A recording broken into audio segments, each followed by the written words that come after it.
It's February 16th, 1996. Chess computer, Deep Blue, defeats world chess champion Garry Kasparov for the first time. In southwest Wales, the oil tanker Sea Empress runs aground, spilling 73,000 tons of crude oil, killing many birds. The U.S. Embassy in Athens, Greece, comes under mortar fire. When things in life aren't going so well, you want to escape with a movie. But you won't get that satisfaction today because Mr. Wrong comes to theaters. They irritate the irritated, flex perplexities, poise puzzles, magnify mysteries, impose inquiries, and coagulate quandaries. But more importantly, they ask one question. Why would you make this?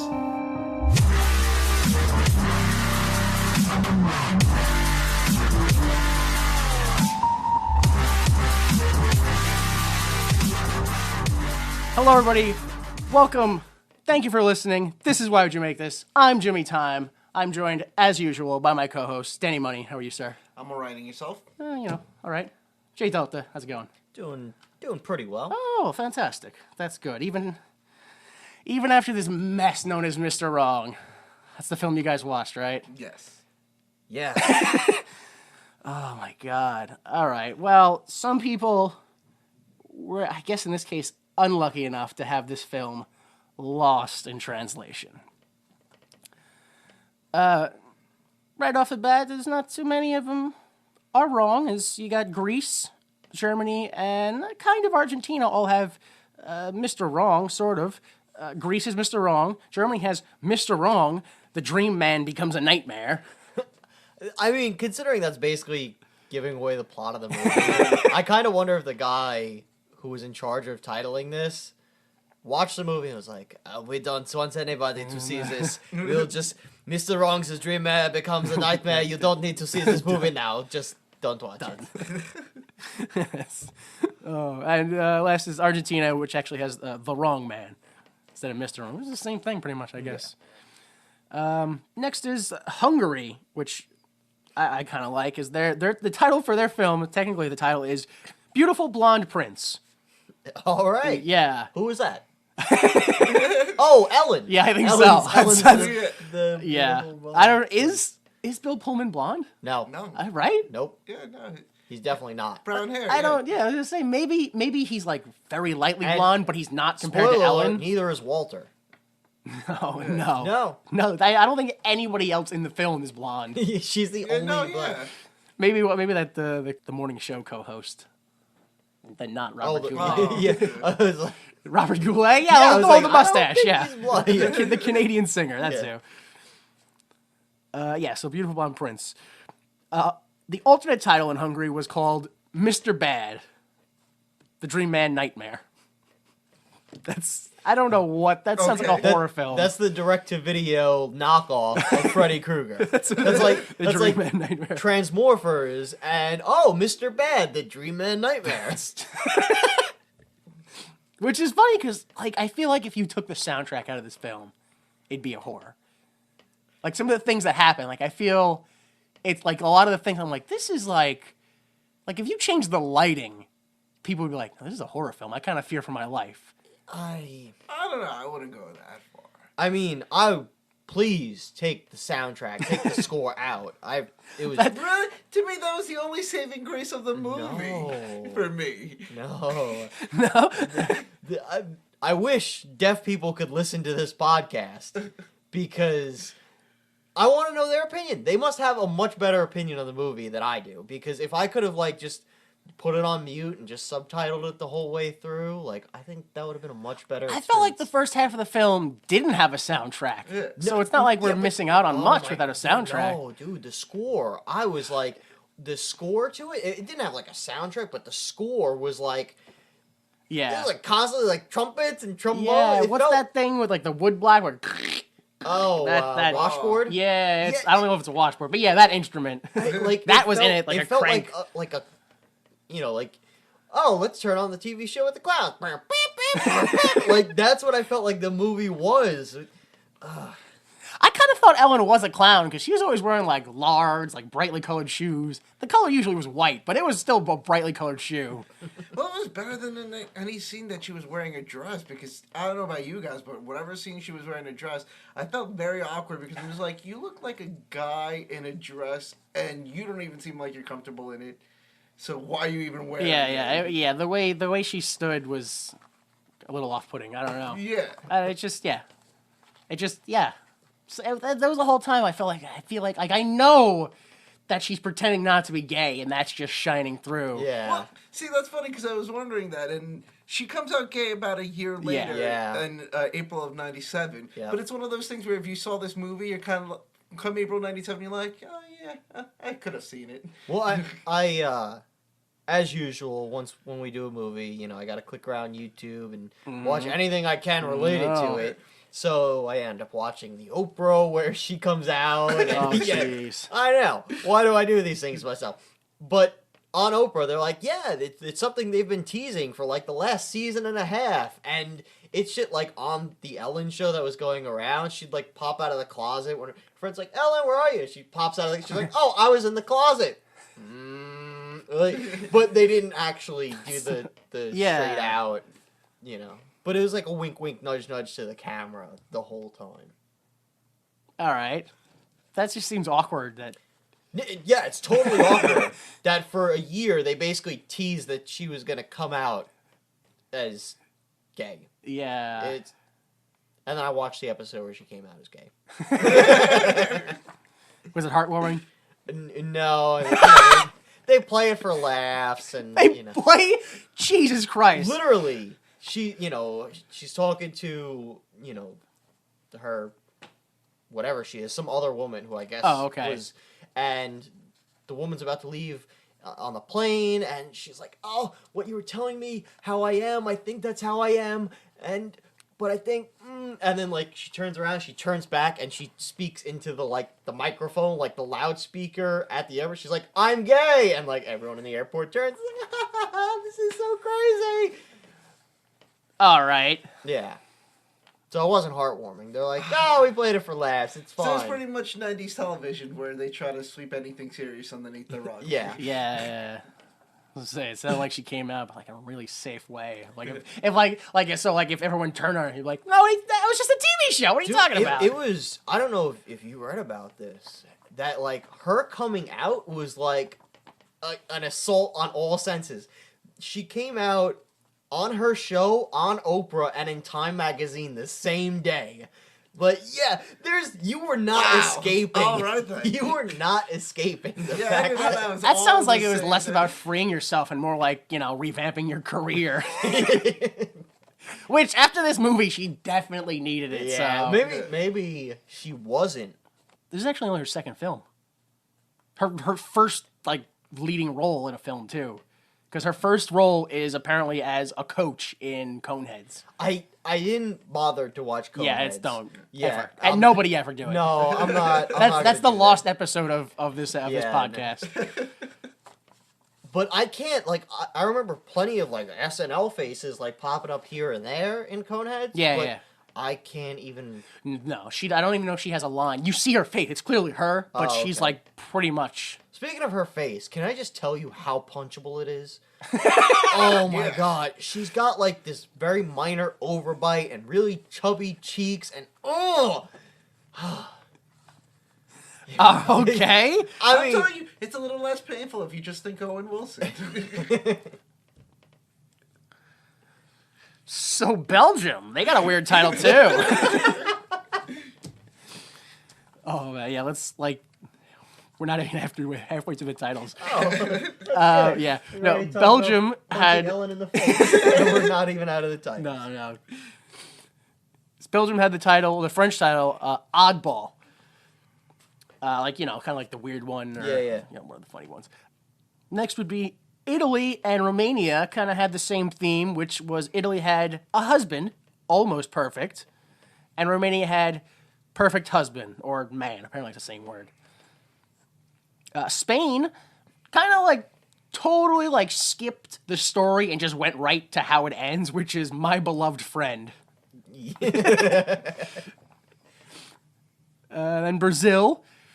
This is a weird title, Brazil. I put in, the translation of it, and it gave me the title "Gave All Wrong," which I kind of looked into each word, and apparently I think what it's supposed to be is she got everything wrong. Which she absolutely did. Yeah. Like everything about her life, about like she got things wrong when she was 16 that pay off in this film now. Oh man. Portugal also, which it follows that same theme of fuck the lady, which Portugal's title is called Woman Suffers. She does. Yeah. But then again, so does everyone. Everybody else. Everybody who watches this fucking movie. And finally, once again, my favorite country, Finland, gives us another wacky title. The title of their film is called The Only Wrong. And to clarify, that's as in there was only one wrong thing, not as in wrong is the only thing. So it's The Only Wrong. That's, again, talk to people. That's what it is. I love Finland more and more every time we do this. Diffuser Cabbage is still great. That was from the last one. Yeah. All right. A special thank you goes out to Christopher Spar for helping us out with our Finnish translations. It's fans like him that interact with us enough to get featured on the show. Yeah. So thank you to Christopher for that. Everybody else, step your shit up. Yeah, really. Okay. Now it's time for our favorite hour. Yes! The Troy McClure Hour.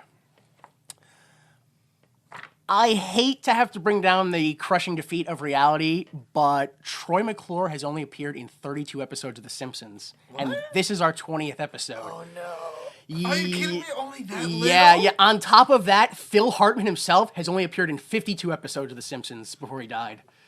Wow. So, eventually, we're going to have to do, Lionel Hutz quotes or something. I don't know. But also, I would greatly, another chance for the fans to step it up a game, I would greatly welcome fans sending in their own made-up Troy McClure movies and situations and quotes and stuff like that. That'd be great. I'm, of course, for the next episode, I'll try to write a few myself to give you an idea of what we want.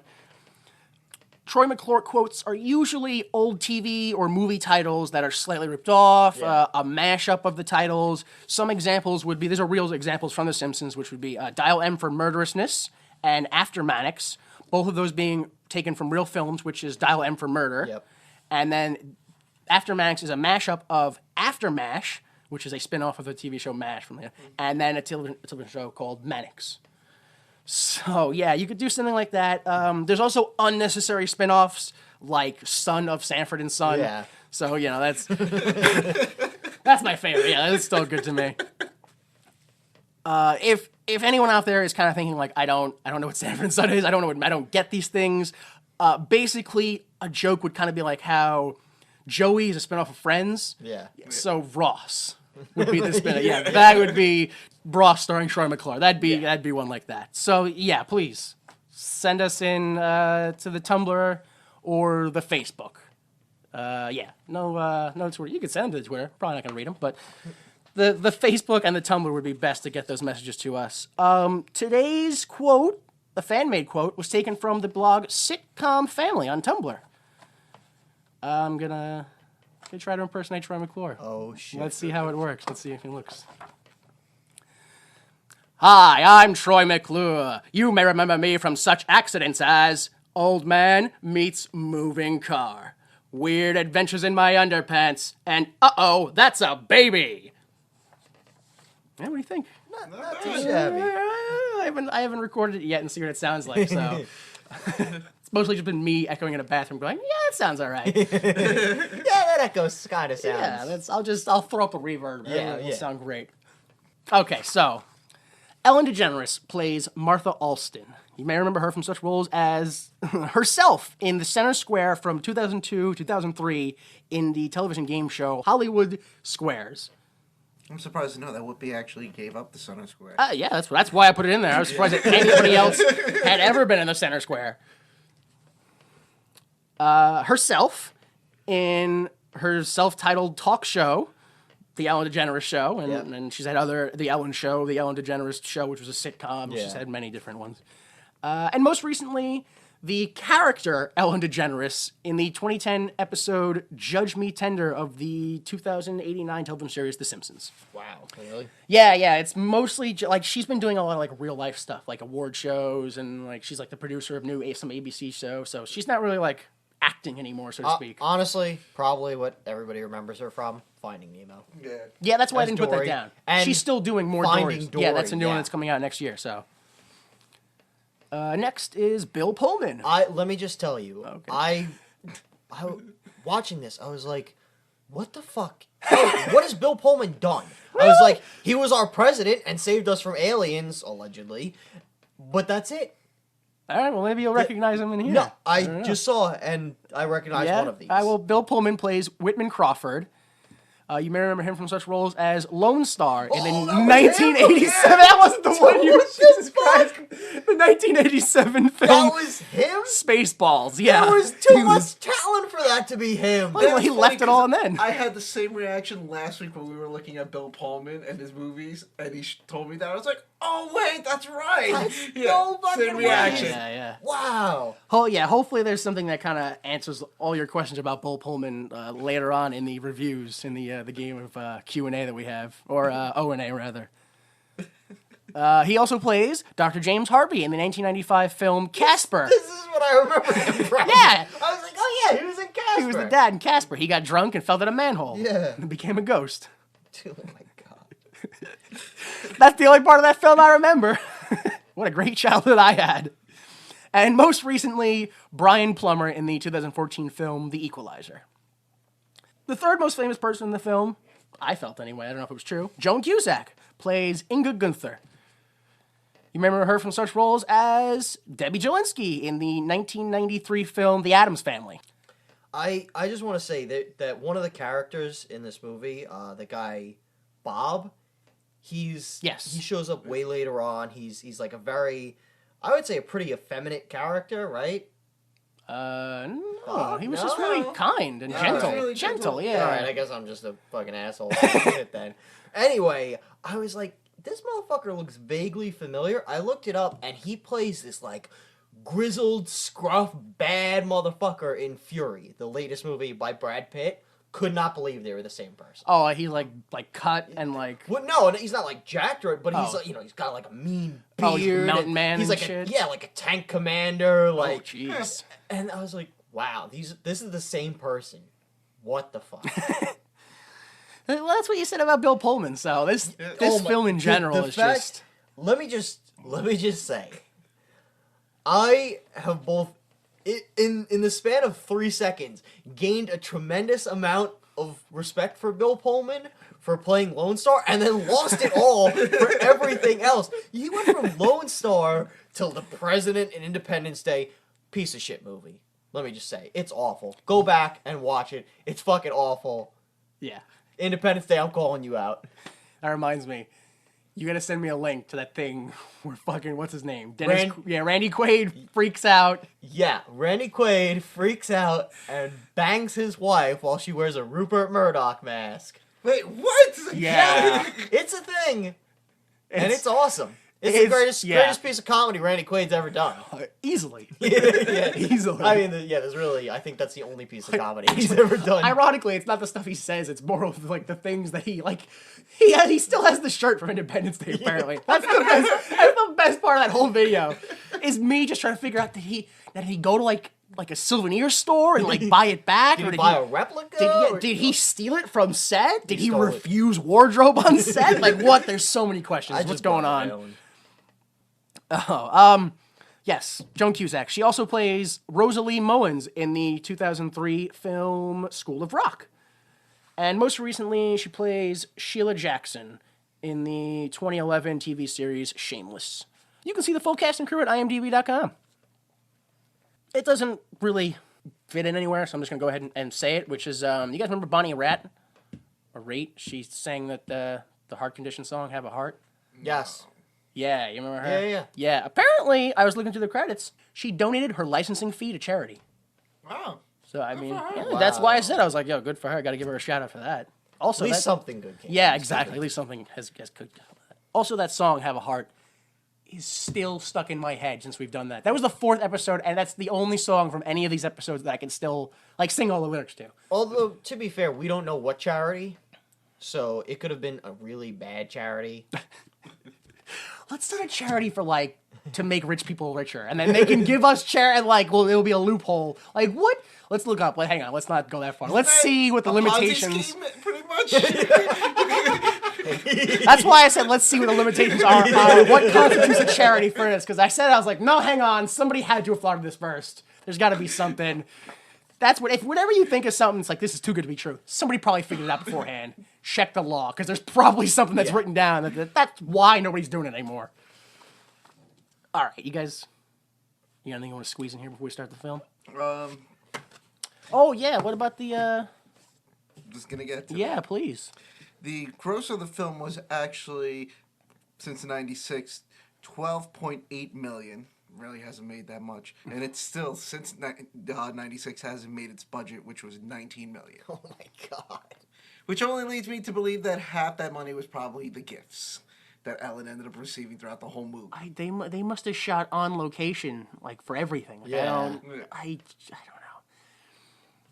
That's when I hear stuff like that. Oh, it costs $90 million. I'm like, nothing happens in this film. How do they spend? Yeah, it's this movie is the only thing I can compare it to is it is a bad episode of a sitcom that's stretched out for an hour and a half. That's all it is. It's like it's a bad episode of Seinfeld where Elaine meets her dream guy and then right away he turns out to be a jerk, and it's really the episode of Seinfeld. You know, it's not one of the memorable ones. It's really kind of the shitty one, but Yeah, like the one when Elaine meets that guy that's not a stalker but acts like a stalker. Yeah. Yeah, And leaves his door open. fuck you, we're gonna stretch it out over an hour and a half.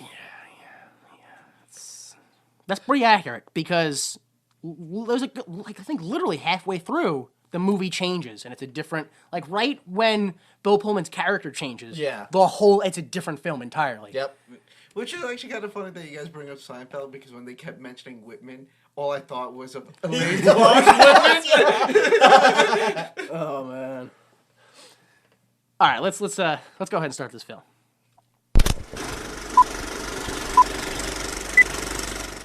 The film opens. We get credits fly by to brass music. Already, I'm just like from the brass music. I'm like, this is gonna suck. Yeah, no. This film's gonna. This is gonna suck. Like whenever you hear that kind of like that thing, that brass music, and that I don't know. I wish I knew what that instrument is. That little.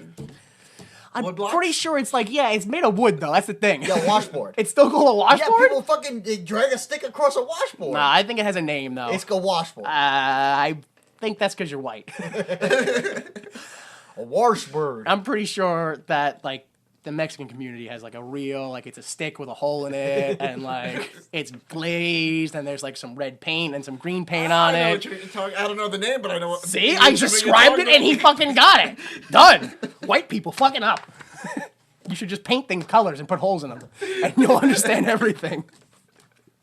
It's a washboard. It's a fucking washboard. I don't know how you wash your clothes, dude, but I don't play music when I do it. You know, people wash their clothes before the washing machine was invented. I don't think that's true. I think you're making stuff up because this film is so bad you're hallucinating.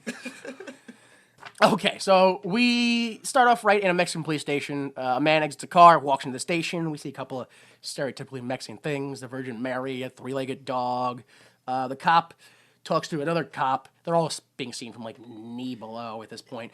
We got a suspect in there. They go in. It's a woman in a wedding dress, Martha Alston, which is Ellen, and she starts to tell a story of how it is she got there. And let me tell you, this opening scene, I didn't time it, but God, it felt like about 15 minutes. Before we even saw Ellen, it felt way too long.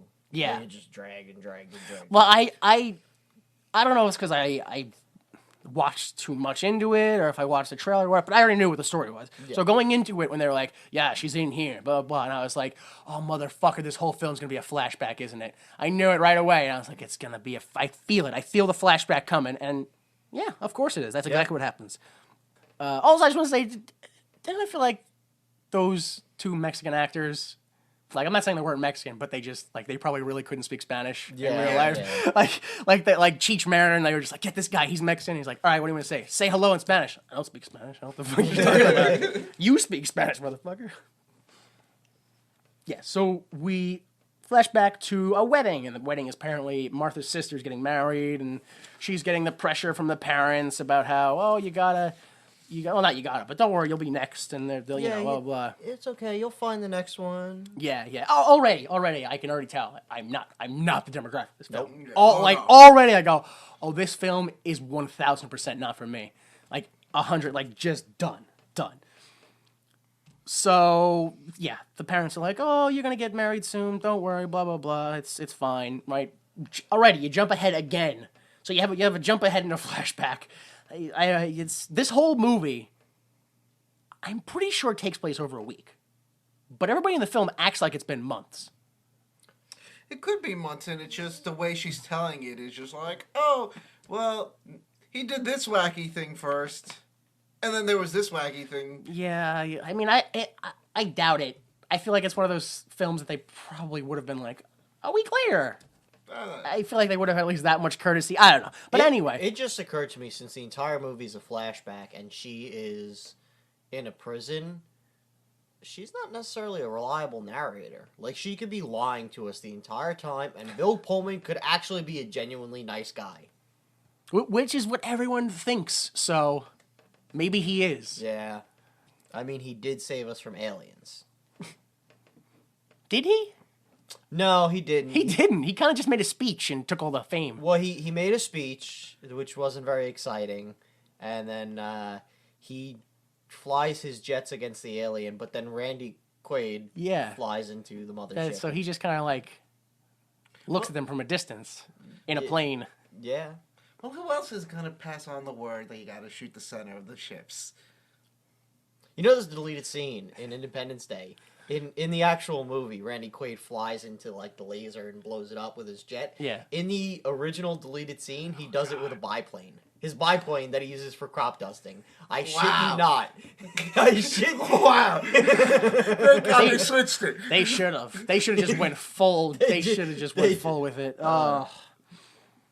Yeah, so anyway, we jump ahead, and then Martha and her one friend in the whole movie, they're looking for guys, and they can't find one. Oh, well. Yep. The one friend is Ellen Cleghorn, like one of the only black females to ever be on SNL. Yeah. So it was nice to see somebody kind of famous. Yeah, I know. I kind of did that too. I was thinking first, like, there's got to be another. There's got to be somebody else, like one. And I'm just Tim Meadows, but that's not. It's not even close. Yeah. Well, Deborah Wilson was on Mad TV. That's not like even close. I don't know. I'm sure they've had. I haven't watched since like '99, so I'm sure they've had a whole new cast or three since then. They have one right now on the cast. Yes, well, yeah, they have one black woman. Yeah, Yeah. I've seen a skit or two of her. She's pretty funny. So hopefully she sticks around. But I think you're right. Yeah, it really. Yeah. There's been more Latinos than there has been Yeah. black people. Yeah, it's effective world. So anyway, then she just jumps ahead again. Jumps ahead to her job. Like it's not even tomorrow. We're not even sure. It's just she jumps ahead. Oh, also I have a job. Right. She runs a morning talk show.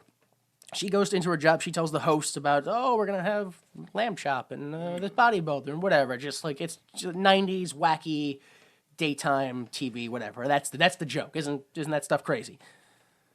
So she goes in, tells the host what to do, and then she goes inside her office. Martha asks her assistant to make a phone call. The phone call is distracted by flowers. Martha goes into her office.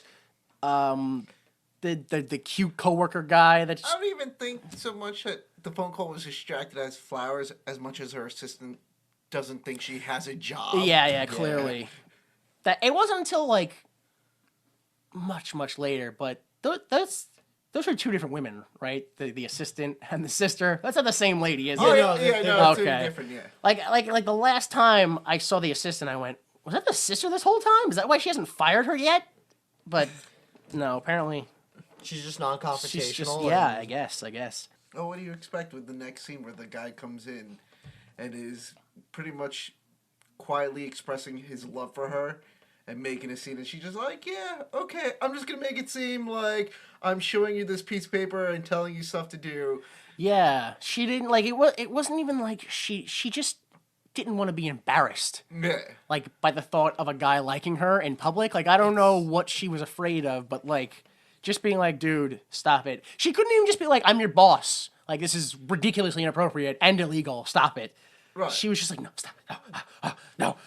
I don't understand. I'm pretty sure when you make a movie, whoever your main character is, you want them to be likable or relatable or something.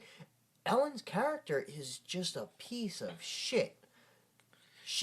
All she does is she's non-confrontational, and all she does is avoid everything. Yeah. And she won't, like, she can't just deal with her problems. She has to, let's, mumble under my breath. And, Yeah, and for me, like, I felt whenever she was in a scene with a guy that was supposed to be the love interest, like, her character just got, like, really weird and awkward about it. And just like, yeah, I'm here, but I don't know how to act normal, so, yeah. Kind of like, trying to think, when she's at the bar in one of the next scenes coming up. When she first meets Bill Pullman. Like, she makes it really awkward, the meeting between them. That's the, like, most awkward, like, 15 seconds I've ever seen on film. It was horrific. It is pretty quick. The assistant, like I said, enters, gives her files for the day and a flower, and he's like, you want to go out on a Valentine's date or whatever? She's like, no, I already have a date. So we jump to the date. She's on the date with a guy he's more interested in a belly dancer that's by the table than she is, or than he is in her. Wait, quick question. The guy, is that her assistant, or is that just someone who works? No, that's just some guy. That's just some dude. Yeah, It's just some. I think he's like he said he was like an investor or something like that. Yeah, Right? something like that. A No, broker. that's No. That's what Whitman does. No, Whitman's not the guy. Wait. The guy that is like, oh, you look great. And The young guy. Yeah. Yeah. Is that her assistant, or is that just someone who works on the show? I think he's like an intern at the show. Okay. That's my assumption. He not like an intern, but he's like. I feel like he had more power because he had a belt with a lot of stuff on it. Like, I think he's like the office handyman. yeah, like that's what I like. This I thought it was so weird because like how old did you think Walter was? Early 20s. Right? Yes. Like early 20s, like Yeah. 21. I was like I would go as far as 19 probably. I would guess. I would can see guess that. early to mid 20s. Yeah, That would be my guess. She says in the beginning of the film, "I'm 31 and still single." Yeah. So that's, I mean, whatever, age is, but I thought that was so weird that this guy was easily over 10 years younger than her. And that wasn't even an issue brought up. It wasn't like, dude, like you're 19, I'm 31. I'm trying to get married and have a kid soon. You're looking for someone that you might be able to, like, they were just in two different parts of their lives, but that's something that was never brought up. Right. Like, just Yeah, what I thought was the unreal, it was just unreal Maybe to he's me. just into older women. I mean, like, that's- here's the thing. Ellen's not attractive, so I can't be like, yeah, he's into like hot older women, but whatever. No, I understand that. That's not, look, you're into what you're into. Or maybe Women she- hit their sexual peak in their like 30s, 40s. Yeah. So he knows what's up. But that's, I mean, I don't know. I just thought it was weird that like, if she didn't want to be with him, like, why wouldn't she using every opportunity? Well, to I stay? just Like, it's understand just, I how don't know. come she was never like, look, I'm not really into younger guys, or look, it's not appropriate. I don't understand how this has been a thing, because it's clearly established that it's been an issue for, like, it's not the first time he's Exactly. pursued something. Exactly. It's just another thing on top of the pile of why is she not avoiding this when she has all these easily accessible reasons, like law, age restriction, social, whatever, just all these things. And she's just like, no, people are looking. Law? He's not 15. No, but it's still, you can't date an underling. Like, you can't date someone that's under you, because yeah. that's... Well, what was I going to say? Well, if you think about it, it's like the same concept as The Graduate, where Dustin Hoffman is younger than the lead woman, and they kind of don't acknowledge it because that's not really the purpose of the story. The purpose of the story is love. I don't think you've seen The Graduate recently. Because that's not really what happens at all. Judging by your silence, I'm guessing you've never seen The Graduate. Nope. Let's just move on then. Towards the end, I know they kind of hit that the both of them come to a realization where it's just like, oh, where do we go from here? Yeah, it's a weird film. It's a weird, depressing film. So anyway, after that rude date that Martha has, she goes home. She watches some TV. Well, she doesn't go home. The date drops her off at home, and he's like, let me French kiss you. And she just kind of closes the door and walks away. Again, another time where you could have been like, you should probably go fuck yourself. Yeah, instead she's like, I'm just gonna slowly close the door. Like, I guess that's her shtick. Like, her shtick is just being that, like, oh, I'm awkward and like... Yeah, I mean, I kind of wanted to... It's so hard to sit here and, like... Because at the end is when I wrote down how I felt about the film, you know, we get to the overall opinion, but there are, like, so many things that we're saying. I know I wrote something down. But, yeah, so she goes home, she watches some TV... Every channel has, like, you know, people making love on her, kissing, whatever. So she goes for a walk. My thought immediately, I was like, in real life, like, that would probably happen to a woman. Because in real life, a woman would be like, well, let me get some television. What do I want? Oh, I'll take the romance package. And then this is where it would backfire. When they turn it, like, why is everyone in love? So she goes for a walk. There's more people outside in love. She goes to a bar. I presume that when we get to the bar, she's already had a drink or two. Yeah. It seems like she's like kind of almost tipsy. And she goes to put money in the jukebox. She drops her quarter under the jukebox, goes to get it. And then some big, tall, attractive man comes in, puts the quarter in, and it's the same song that she wanted. Oh, looks up, and it's Bill Pullman, Whitman. And it's the same song that she wanted. She's like, you put this song in? That was the song I wanted. Let's dance to the it's only a 2-minute song. We just talked for a minute. Yeah. And 30 seconds. So now let's dance. And they literally dance for like 10 seconds. Yeah, it's fucking real and awkward how... Yeah, and it's also insanely awkward. Like, you know how like there's that awkward back and forth movement when a little girl stands on a man's feet when they dance? It's like that, but they both have full access of their feet. So it was just weird. Like it was like the wobble. Yeah, it was like people without knees dancing. Cotton Hill. He has 2 Cotton Hills dancing. One looks like Cotton Hill, one acts like Cotton Hill. I'll let you figure out which one's which. Which one killed fitted Japanese? Probably the only one that used a gun in the film. Oh. Well.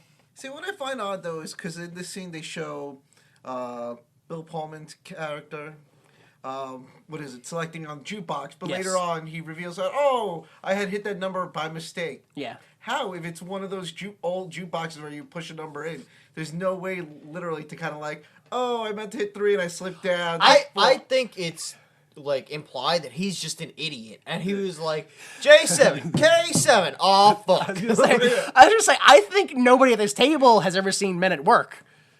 When Chris Farley fucks up the jukebox. Really? Yeah, I know you've seen that film. Men at Work. Yeah, with Norm Macdonald. No, I'm thinking of a different film. Dirty Work. Sorry, that's a different film.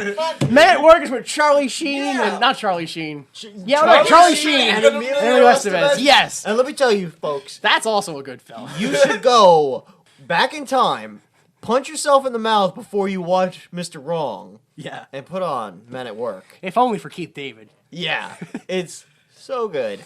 No, but Dirty Work with Norm Macdonald and Ari Lang. There's a scene in that where Chris Farley's like, yeah, bar fight, good bar fighting music. Put it on, like Street Fight by Aerosmith. Yeah. G7! And then someone's like, you just hit G8. No! And then all of a sudden, if you like pina coladas, dun, dun, dun. Getting lost in the... So that's what happened. He was just a lot cooler about it. Yeah. Bill Pullman is a cool guy. So yeah, that's the story of how you fuck up jukeboxes and why they no longer exist. Yeah. So they dance really awkwardly. They sit down for like a second, and then they're like, "All right, let's go." Wait, they sit down in this. That's the bar they sit down at. Yeah. I thought they went to another location. You serious? Let's go to the bar. Yes, No. I thought they went to a different place and had dinner somewhere, and then went to a different place and walked somewhere. You go to one bar to dance. You go to another bar for appetizer. You go to another bar for dinner. Yeah, dude, this It actually doesn't sound that far-fetched. I've done that before. It's all fun. This film's all over the place. You're not going to tell me like that was an impossible thing to believe. So yeah, apparently they just walk 5 feet to the left. I thought they went somewhere, but No, they sit down, they have dinner, and then they go out, they go for the walk, they Yeah. walk down to the beach. this is when they learn, Which- investment banker. And, Yeah, but this poetry. at this point I was like, all right, this is already, you gotta realize Bill Pullman's setting her, because like they walk clearly to the beach, and then Bill Pullman's like, oh. Wow, look at this. Yeah. You knew where you were going. You didn't make a wrong turn. You were literally walking towards the water. You were either going to her pretty view or you were going to drown her in the ocean. Yeah. Which, was anyone else bothered by the fact that he drops it later on, but for the first, I don't know, when he's like cool, like Mr. Perfect, he puts on this like raspy voice. Yes. The entire time he's talking, The whole time I was like, he sounds like somebody's dad got drunk, and now that guy was like, remember cowboy movies? Those were great. And then he's like, howdy, partner. And that's what he's doing. He's just walking around. It sounds like a drunk guy trying to like sex. Yeah, baby, and then I'm gonna rub my cowboy hat on your face. It's like, you're too drunk for this. Please. You don't even know. And I'm going to rustle up some cows. What are we doing? Where are we? That's not sexual innuendo, Bill Pullman. Then I'll spike some railroad. And How were you Lone Star? Can you tell me how you were Lone Star? he was also a drunk cowboy in that film. How does it work so well in one? I don't... Oh, man. Yeah, and another thing I felt like, I didn't realize until this film when I was like, oh, that is kind of fucked up, which is, back in the day, people used to refer to charisma as flamboyance. Like, I'm not the only one who used to like, oh, that guy's, he's just he's a little flamboyant. I I'm always like, no, assumed that's mostly flamboyant was like associated with homosexuality, like flaming, flamboyant. Yeah, but or, like really outward. but that's the stereotype of is the that whole thing. Ah. yeah, they just dicks everywhere. Yeah. But no, like the stereotype of people when people like gay people they kind of have a little bit of a flip. They have like they're more excitable. It seems like instead of just being beaten down from straightness, you're just so depressed when you're straight. And but that was something I felt that like I remember people going, oh, he's they got a little bit of a flamboyance to them, and what they meant was charisma. Yeah, and that's what I felt like. I felt like Ellen had no charisma because she was trying to hide all of her gay. So that was the long story I went on to tell you that, but that's what I felt like. I feel she was so busy hiding the gay. Yeah. She didn't have a personality. That's what I'm saying. Which kind of makes sense because now, if you've ever seen like clips of Ellen, she's always like at it, like dancing and like having fun. My God, you fucking cracked the case. We can wrap it up and go home. Ladies and gentlemen, we cracked it. The case. If you oh my God, are in the closet, Hollywood is gay. Yeah, if you are in the closet, all of Hollywood is gay, and you have a problem because people like you just can't relate to them because you don't have a personality. You're gay. Just come out, admit it, be yourself. Everybody's happy. Just don't move to the South because there's still a bunch of fucking backwards yokels chewing on hay seeds. The only thing I got out of that was that hay apparently has seeds, which, like, why wouldn't they? I don't know. Apparently that was something new to me. Listen, it's the South. They do weird shit down there. Hay, I don't think I've ever seen a hay seed. It's a plant. Where would it come from? That's what I'm saying. I don't know what I thought was going down in the hay world. But apparently I thought everything was... Look, there's seedless watermelon. There's not seedless hay. Doesn't the seed just kind of ruin things? The horse are trying to eat the hay. Seedless. Help them out. But how do you continue a seedless watermelon if it has no seeds? Oh, no. I don't know, man. That shit is magic. They have that now. Like, they have, like GMO... Like that's the bad side of the GMO stuff, but like corn that doesn't grow seeds and like but that's like super. That's literally the company engineers food. No, I know that you can't use the seeds to plant more food. It's like no, you got to keep coming back to us for the seeds. Yeah, that's fucking evil future corporation shit. Yeah. That's the bad side of GMOs. The good side of GMOs bananas. Is, oh well, yeah, in general. Yeah, but no, bananas are clones. Yeah, they are. Really? That's Yeah. why we don't have. Huh. Yeah, they used to be different colors, like purple and red and shit Right, like yeah, that. But now it's basically that, yeah. Used to be a different flavor. You ever have banana flavored candy? Yeah. You know how it tastes nothing like bananas? Yeah. That's how bananas used to taste. Oh shit. Interesting. all right. I think the red ones were spicy too. Like they used to be like sour bananas and. Sour banana. Patent pending. I am making a banana candy with different flavors like sour and sweet and spicy. Nobody touch it. Nobody touch it's mine. Wait, so you just say everything tastes like banana. It's just some of them are sweet, some of them are Yep. sour. Yep. Oh, it's fucking great. What else is there? Sweet, sour, spicy. Like bitter and like French. The fucking worst candy I've ever heard of. Who wants that all What in the one? French banana tastes like? Who wants all of that in one It package? doesn't matter. Just think of the phrase French banana. That's gonna sell. But you love that phrase already, and you want to buy one. French banana. I'm actually very interested. Say, now. boom, Dude, done, son. just tell me. Business right there. Who wants a bag that's just every taste at once? That's disgusting. You don't eat them. You color code them so people can eat them individually. You know. You know what Americans are. Nobody like picks out, ooh, a red jelly bean. No, people go, jelly bean, gum, gum, gum. Fuck. That's why Fruit Loops are all the same flavor. All right, I don't give a shit about that. I'm not fucking taking my business and they gotta do their own shit, okay? No, like I understand people are fucking ape shit. They go, yeah, let's see, Skittles, strawberry, grape, orange, all of them. Blah, blah, blah, it tastes like a rainbow with sugar. Great. No, if you want some sugar bananas, you go get some sugar bananas. If you want some spicy bananas, you get spicy bananas. You just gotta look at the color coding on the back of the package and everything's fine. It's not that hard, people. God damn. Forget it. Forget the whole thing. No candy for anybody. No French bananas. No, that's still happening. That's the one thing that's dead. How could you not sell that? That's gold. Banana gold. What is it now? That's not really my problem. That's not my problem. I sell the name. Somebody else figures that shit out. I'm just an idea man. I'm not a product man. Oh wait, I did come up with a product, but it failed. See, that's why I'm not a product man, and I got the idea from thinking about that. Yeah. You're not an idea. An idea is more than a word. You're a word man, which is fucking pointless. What the fuck? You're a guy who puts words together. Not even a lot of words. You're not even a novelist. You put two words together. I'm not even good enough to be a writer. I'm just a fucking. I come up with. two French and banana. I'm really good at coming up with the names of cereals. I guess like that's if you need me. French banana cereal. Boom. There it is. It's a cereal. See, I told you. Idea man. I got it done. Bananas and bran flakes. Sold. So yeah, they're still on that date from before that we were dumb enough to think this was going to be a 20-minute episode because there was so little to talk about. They go on a date. They're like, the ocean is a long, winding road of love, and he says some bullshit. That's what he does. Yeah.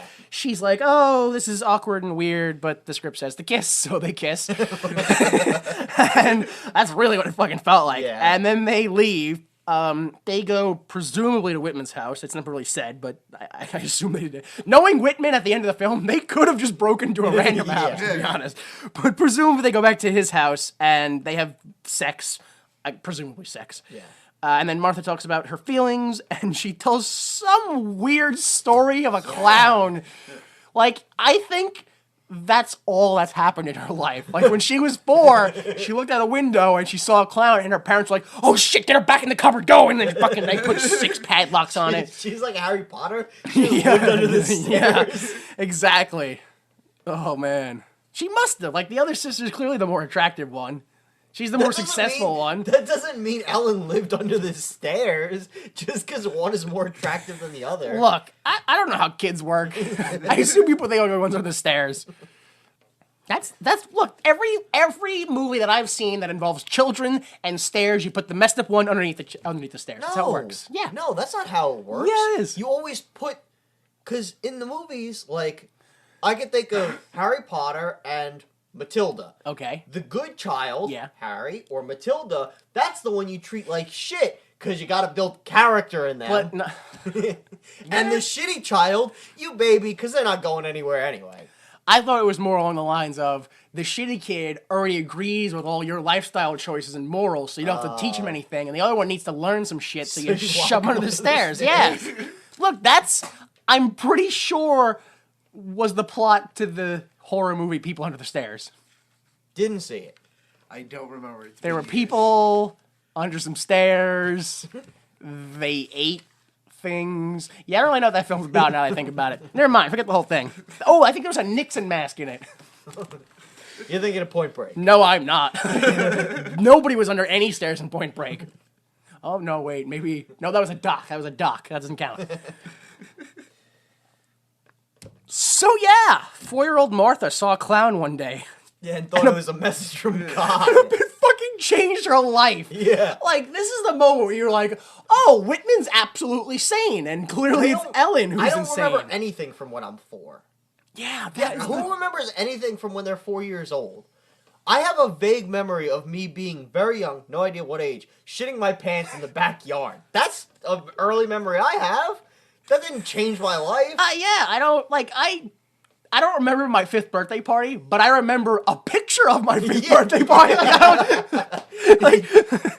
I don't know, man. So it was like, no, you were there. I guess so. There's a picture. There must be, like, an entire generation. Like, everybody over the age of 60 must just go, yeah, I remember everything that happened from, like, 3 and on. It must, because there's no way that anyone would assume that you would do that and not think it's weird unless it was a common occurrence. It had to just happen all the time back in the day. To be fair, the internet is changing the way we remember stuff. Now we remember very short bursts of information. Yeah, the important shit. Wait, what's important about a fucking clown? Clearly that lady was insane. It could have been a murderous clown. That way it would have been important. Oh, shit. When was John Wayne Gacy? I did the math somewhere. She was born in the 70s. Not the 70s. 60s? Yeah, I did the math somewhere. I don't know. Actually, that's not true. I did some math somewhere. I don't really know what it relates to. I did math once in high school. So yeah, anyway, after the date with Whitman, she goes to her parents' house. I presume it's the next day. I also presume she slept at some point. She asked her parents, "Oh, what'd you do for Valentine's Day?" They're like, "We, had fruit. I don't know." And then she's like, 1972 to 1978 is when John Wayne Gacy killed people. So that's probably right around the time she was 4 years old. Yep, there's John Wayne Gacy.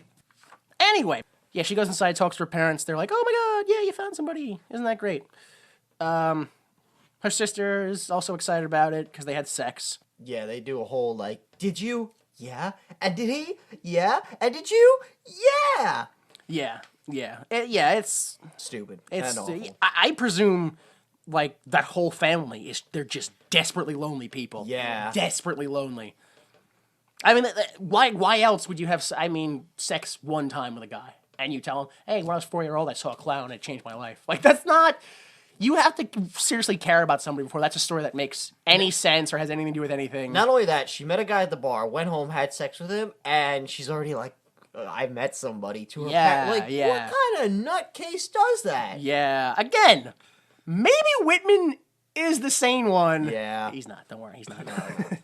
I don't. Well, maybe he is. He isn't the one locked up in Mexico at the end of the movie. Well, neither is she, actually. Oh, that's true. Nobody's locked up. Everybody got away. I don't know how he survives the end of the film. He doesn't. He does, but they say he does. There's no way he does. So let's just blah blah blah. Let's get through this. Yeah, parents. Oh yeah, you met somebody.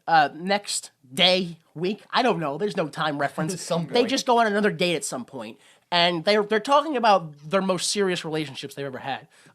If this is the second date, these are the weirdest people I've ever fucking seen in my life. All right, Martha has had none. That makes it even weirder to me because Martha, when I don't know how the conversation started, but when the scene opens up, Martha's like, "So you have any serious relationships?" And she hasn't had any. So that's just an insane thing to bring up. Just to be like, I bring nothing to the table, but I'm going to pry into your life right now. But whatever. Whitman has one, Inga. It sets up for something later. The date ends with them going back to Whitman's place again. They have sex again. She says, "Let's do everything," which this is the second date. They had sex on the first date. So I kind of want to know what Ellen thinks everything is. Anal? That's probably it. What do you mean? That's probably you it. have sex day 1 and you go anal day 2. Like, if this was a real comedy film, she would have said, let's do everything together. And then they would have just been, like, shellacking wood and, like, hiking a mountain. Like, they would have actually done everything together. But, I don't know. They just, I guess, have more sex. They throw their clothes out of the room they're in. Yeah. That's what you do. Yeah. Why out, like... You have to aim at a certain point when you get far away from the door. You have to aim for the door. Oh, man. So, yeah, they have sex.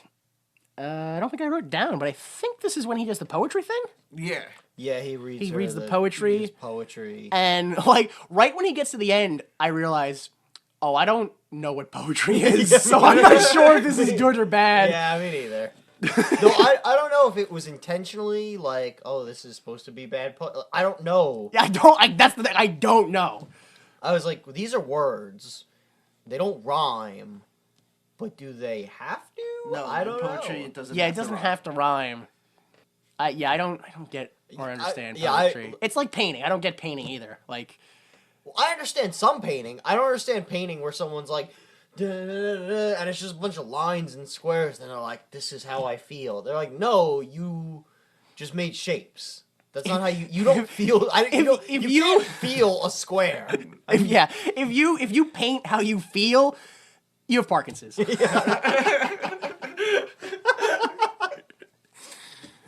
Oh man.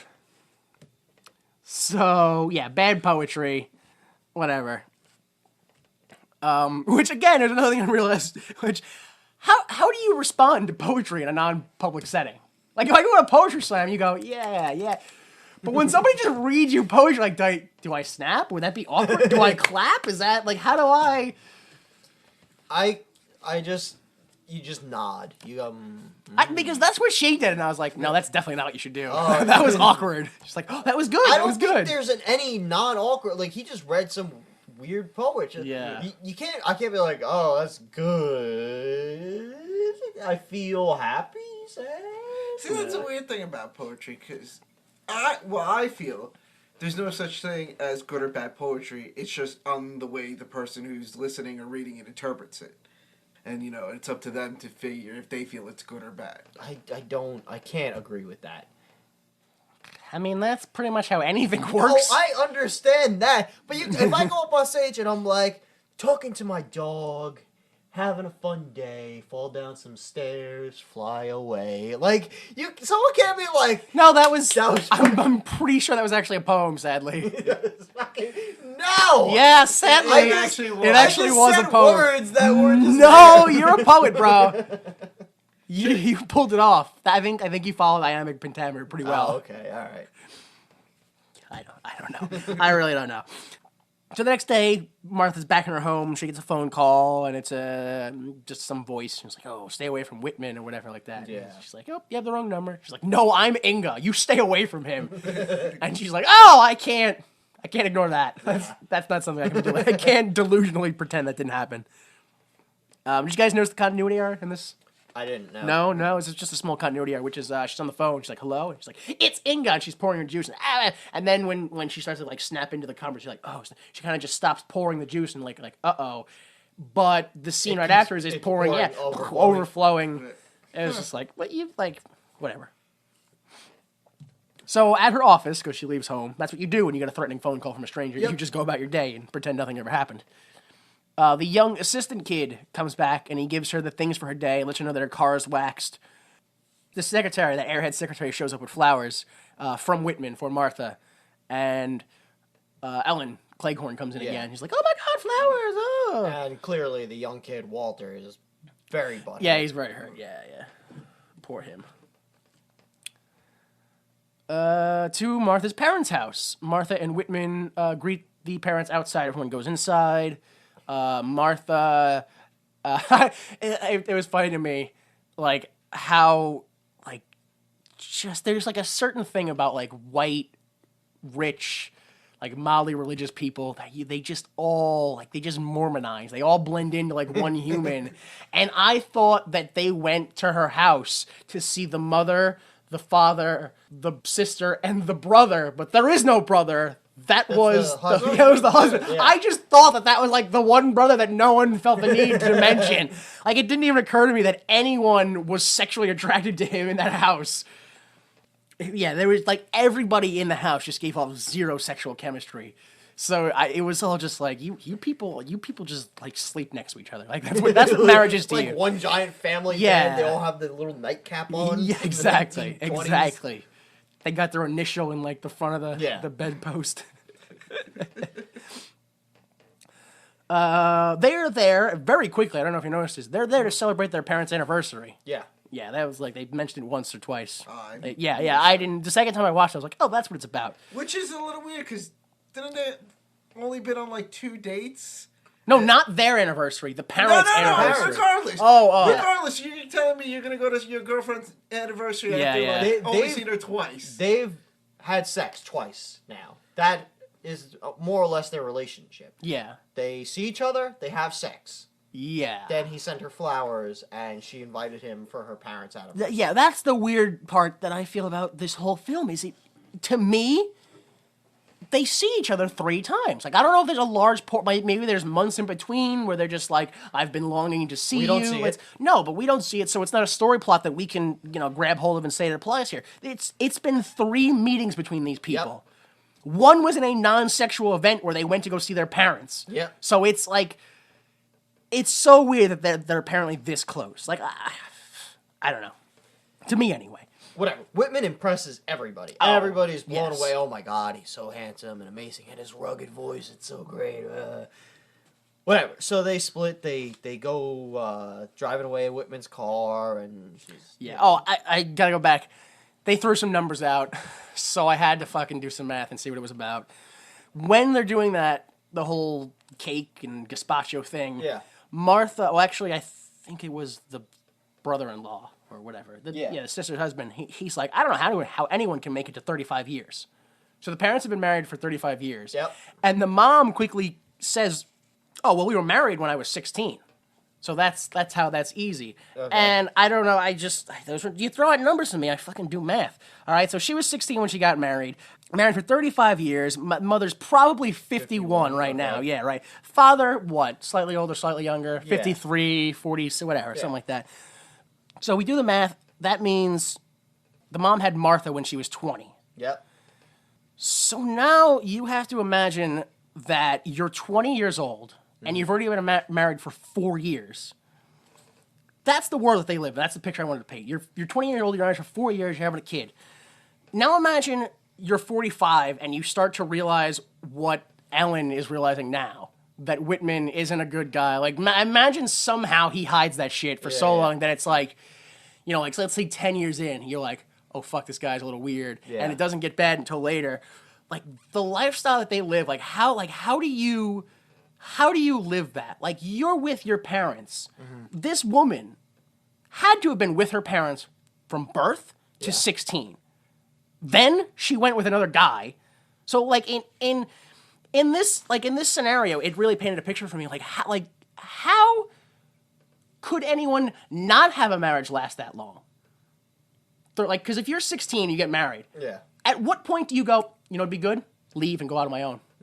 Because, those are kind of your options. I mean, your parents aren't usually like, oh, you're getting divorced? Yeah, come with us for a couple of years. So it's usually like if you get divorced, you're going to have to go live out on your own. So, that's the mentality. I mean, it's, 35 years. It's not so hard. I go, yeah, it's not so hard when you literally don't know there's another option. Yeah. When you as a woman in your time go, You went from living with your parents to living with a husband. So I just did that math and earlier it just crashed down. I was like, what the fuck? No wonder people from different time frames go, how come you're not married yet? Because for her to be 31 and not married, that's a whole she was 16. The mom was 16 when she got married.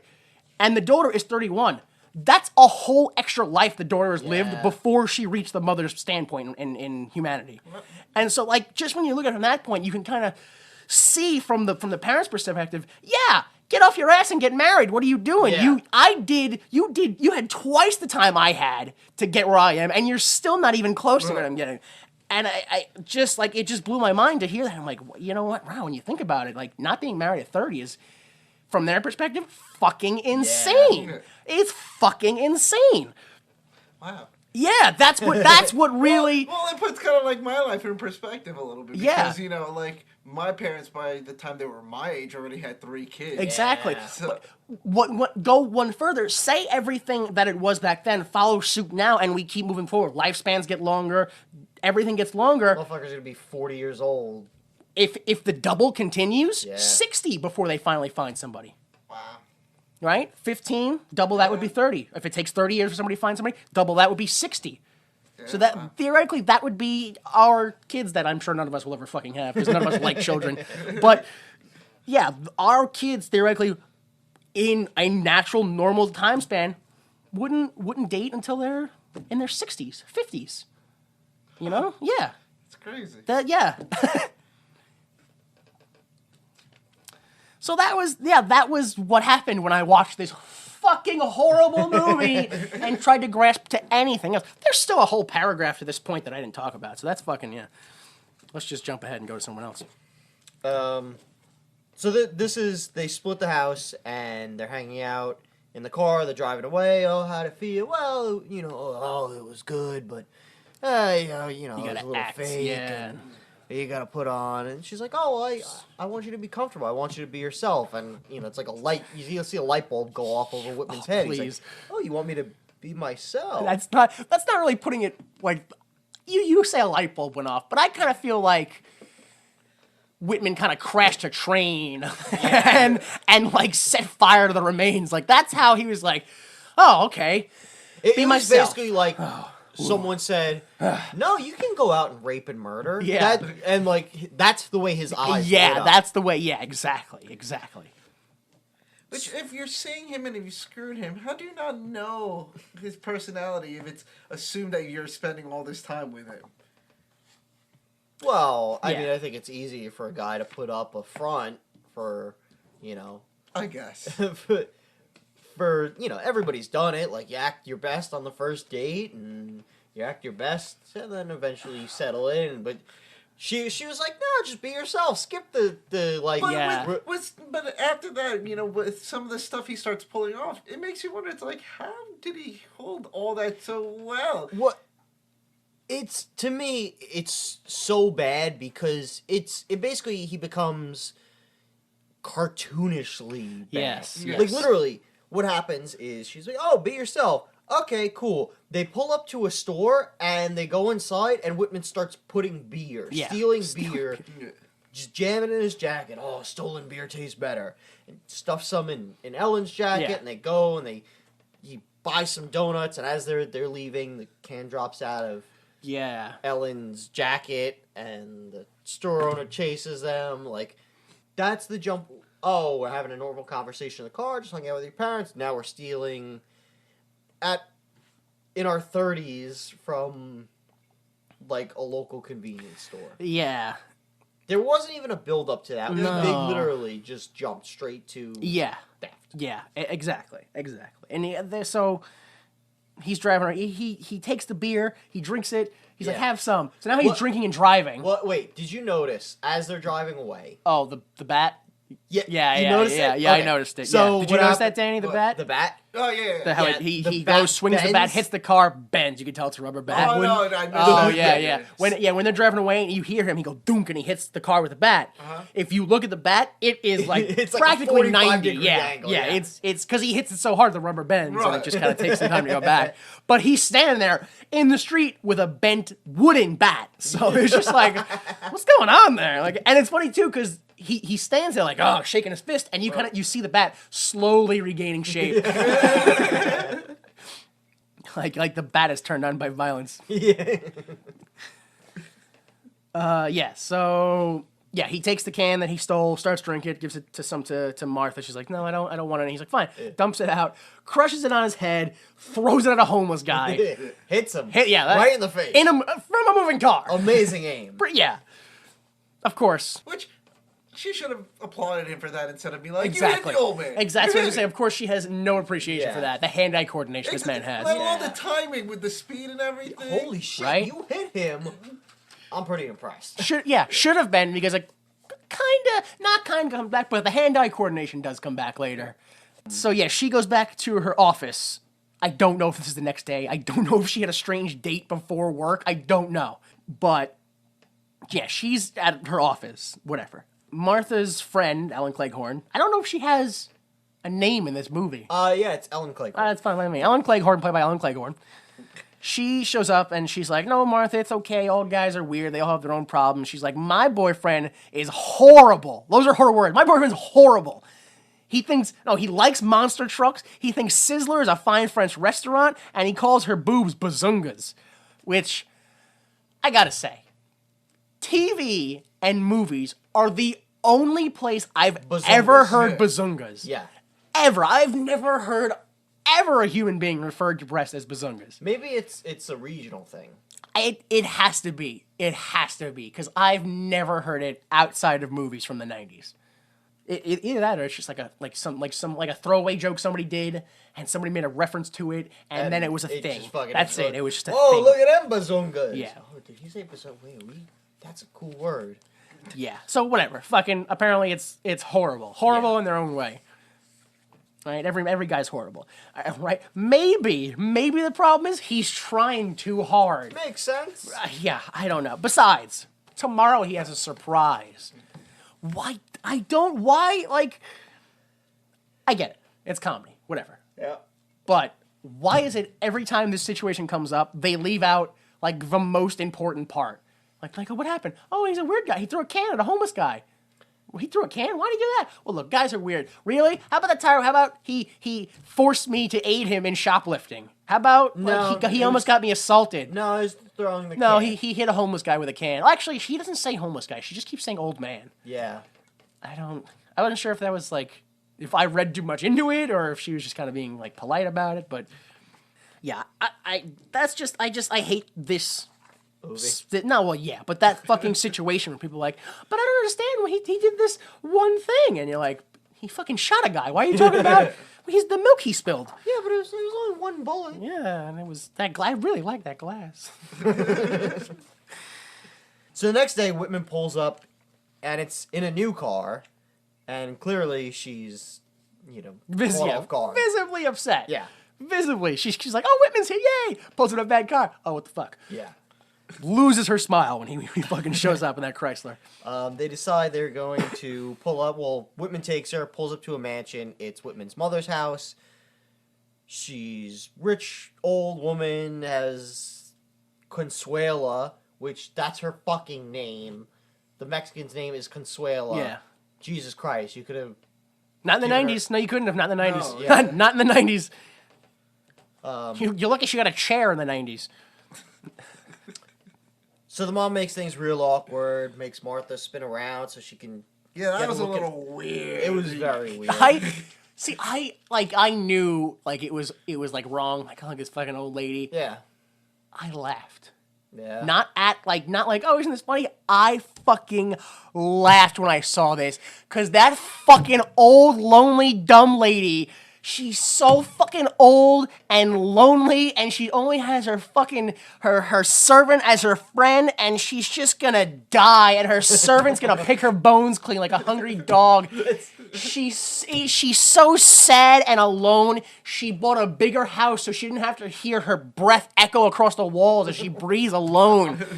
I was just like every time they went to a different section of the house and I saw it was bigger, I was like, she's so fucking alone! She cuts herself to feel things! Oh my god. Like, oh my, I fucking attacked that lady in her richness.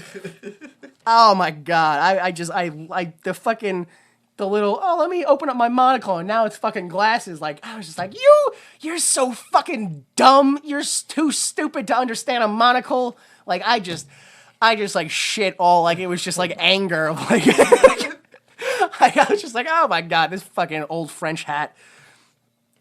So they play charades.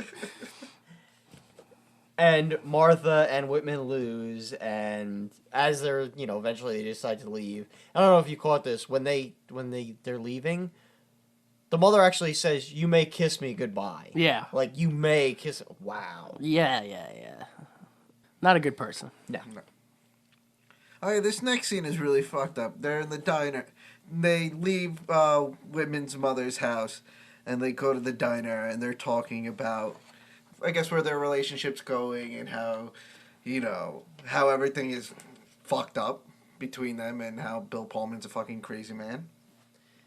And he starts targeting her. No, he starts confessing how much he loves her and, Yes. wants her to say it back to him and wants to know if she loves him enough to break his pinky. Yeah. Which she clearly does not. Yeah. And then he The whole decides- time she's trying to break up with him. She's like, look, salt and pepper, they go together, but sometimes they don't. Which if you're trying to break up with somebody, don't start with the analogy with sometimes they belong together because you're just leading them on. Yeah. Clearly you're telling them that there is an occasion where we can be together, but we're just not in that. Oh, so I need to change shit so we can get to that. No, you're not fucking helping anybody. This comes from the fact that she's so non-confrontational. Yes. And so, let me just mutter under my breath and oh, look, salt and pepper, they can go together. No. Look, you're a fucking nut. We're done. Why is that? What's so hard? No. Instead, motherfucker says, no, look how much I love you. I'm gonna break my pinky. Ah! Boom. Breaks his pinky right there at the table. Yeah. Which makes me wonder if in real life someone can actually break their pinky. Yeah, Major Pain. Oh yeah, that's right. Shit. Okay. So clearly this whole film has been done before. Yeah. Like, we've already said everything that's been... Fuck this whole fucking film. Yeah, he breaks his finger. And she's like, oh, no, whatever. All right. So And then he just brings her home. They just bring her home. That's it. Next fucking scene. This is a point where I guess, at least according to my notes, I get so bored, I just start trying to figure out the movie. I just go, no, there's this, I'm figuring it out right now. It has to be a thing. There's not, because nothing has been funny so far. Nope. Nothing. So I'm already like, well, I don't, because Joan Cusack and Bob are next. Like, they're in the next scene, because this is the second time I've watched it. I'm doing these notes, and I'm like, that's funny to me. So I know there's comedy in the film, and they keep coming back, so I know there's supposed to be comedy. So, is that it? Is that all the comedy? Or is it supposed to be funny to be stalked by someone? I couldn't, I just stopped. I was like, maybe it's in, an anti-straight movie, or look, straight people can get married, and so you have to fucking find each other, and look, this is what you go through. Look, I just started grasping at straws, anything. Maybe it's this, maybe it's that. Look at you fucking, you got a dumb friend who's telling you everything's okay, meanwhile, she's not happy either. Fucking straights, dumb straights in their love. That was it. That was right. It must be a movie against all straight people. That was where I came to at this point. I was like, it has to be just a joke against straight people. I think it's just a piece of shit movie. I think it's just... I don't see. That's the problem. Is I can't allow that to happen. I can't just sit here and go, no, somebody thought it'd be good to give Ellen a movie based on the other things that she's done, and this is how it went. No, I mean, to be fair, I can't imagine anybody wrote this down and was like, this is funny. I'm trying to think, because back in the 80s and the 90s, that's how it worked. You'd be a stand-up comic, you do stand-up, eventually someone would see your stand-up, go, I like these, we want to give you a show based on your stand-up. That's what happened to Drew Carey, to Tim Allen at Home Improvement, to just pretty much every sitcom you see. So that's where I'm like, imagine if somebody was like, Drew Carey, I love your stand-up, I love your show, let's give you a movie based on all that stuff. Imagine if there was a 2-hour film of just Tim Allen just trying to fix a car and grunting. I can't comprehend how anyone could have just been like, it'll translate to a movie fucking fantastically. Just do it. Who cares? Right. They went back to their Coke. So, Martha gets dropped off at her house. She closes the door. She's like, oh my God, finally I'm alone. Turns around. No, she gets jumped by Inga and Bob. Well, actually, Inga just shows up, and she kind of gets jumped by Bob, whatever. Yeah. They put her on a couch. They put gum in her hair. They don't put her on, they put her in a chair, but they cut up her couch. Yep. Yeah. They put gum in her hair. They do a bunch of stuff, basically because Inga doesn't want her to be with Whitman anymore. It's, Inga and stay Whitman. away from... Stay away. Inga's, Whitman's mine, whatever. And obviously, this is her plan. Martha, that's her plan, is get the fuck away from him, stay away from him as far as way. But Inga's like, yeah, right, anyone would not want to be with him. So, right there, you're just like, that, when does this end? Yeah. How do you convince someone to not be with him if you constantly, it's just an endless cycle of crazy right there, which I love. I love endless loops of crazy. Yeah, so they whatever stay away and they leave. They run out of the house real quick. The next day at the office, Martha again after Martha is physically threatened by a stranger, she just goes to work the next day. Yeah, That's what you do. No issues at all. Right, Martha, she gets to work. There's a bunch of packages for her, all from Whitman, of course. They're all just expensive or rare items. Whatever. I'm not even gonna say them all. It doesn't matter. That young hip guy shows up for work. I'm still calling him a young hip guy because I haven't figured out his name yet in the film. Pretty sure it's Walter. It is, but in this point in the film, they don't make I it still clear. haven't learned it. Yeah, no. I do know that his name falls under the W's in her Rolodex, but I don't know what his name is. So at work, she's opening up all the packages, whatever. Young hip guy comes in, he's like, don't worry, the monkeys. She's like, oh my god, the monkeys. He's like, no, I already took care of it, everything's fine, blah, blah, blah, it's great. Fucking job for you. Yeah, I did your job. The phone rings, she's like, oh no, it's Whitman, picks it up. Nope, it's her mother. I need you to house sit. Which... Yeah, I know. Who can't leave their house unattended for 24 hours? It's not even... It bothered me so much that it wasn't like, hey, we need you to stop by and feed Skippy the dog. They do have a parrot. I saw the dad playing with the parrot in the background. Okay, hey, we need you to stop by Yeah. and feed the parrot tonight. We need you to house sit. What Yeah. the fuck? You clearly live in a rich white neighborhood where no crime probably really happens. Theoretically, what that means is they went, hey, daughter, we're going to leave our house unattended for a night, so we would greatly appreciate it if you could come over and watch our house, thus leaving your house unattended. Yeah, so fucking no regard, apparently, for their own daughter's life. Obviously, I mean, the whole time they're just fucking telling her to get married and stop doing her shit. So, obviously, Martha agrees. Chance to get away from Inga and Bab and Whitman and... Right? Yeah. So... Whatever bullshit. She goes, she house sits, looks through the family photo Yeah, album. it's literally, she goes to the parents' house, or she's just in the parents' house. She's looking through a photo album, which, by the way, does not have pictures of her in it. There are no pictures of her in this photo. It's her parents and her sister. Well, I didn't know if those, like, the young blonde girl was supposed to be her. It looked a lot like her sister more than her. Whatever. But that's what it looked like to me. It looked like there were no pictures of her in her own family photo album. I will say, she goes to sleep. Yeah, This scene, immediately. Yeah, Done with the photo album. Go, all right, sleep time. This scene actually got a laugh out of me. Yeah, because when Whitman shows up. Yeah, because what happens is Whitman pops up at the door dressed as a clown. Oh, not the door, the window. The window, yeah. He pops up at the window dressed as a clown and freaks her the fuck out. And when the camera cuts and reveals he's on stilts and it's the second, I popped. I like it. I like that he was on fucking stilts. Because that means he went to the effort to find out which room she was sleeping in. Because what if she was sleeping on the first floor? I presume. See, this is where I get ahead of the film because I've watched it a second time. Yeah. I presume this is when Whitman starts intruding in her life. He called her parents, said, hey, can you tell her to house sit because I'm going to do a romantic thing for her. And they were like, of course, we want our daughter to get married. We'll help you do it. That's what I think. I think this is the first sign then that's it. They're into it. Yeah. So, yeah, she's decided, I got to get away from this guy.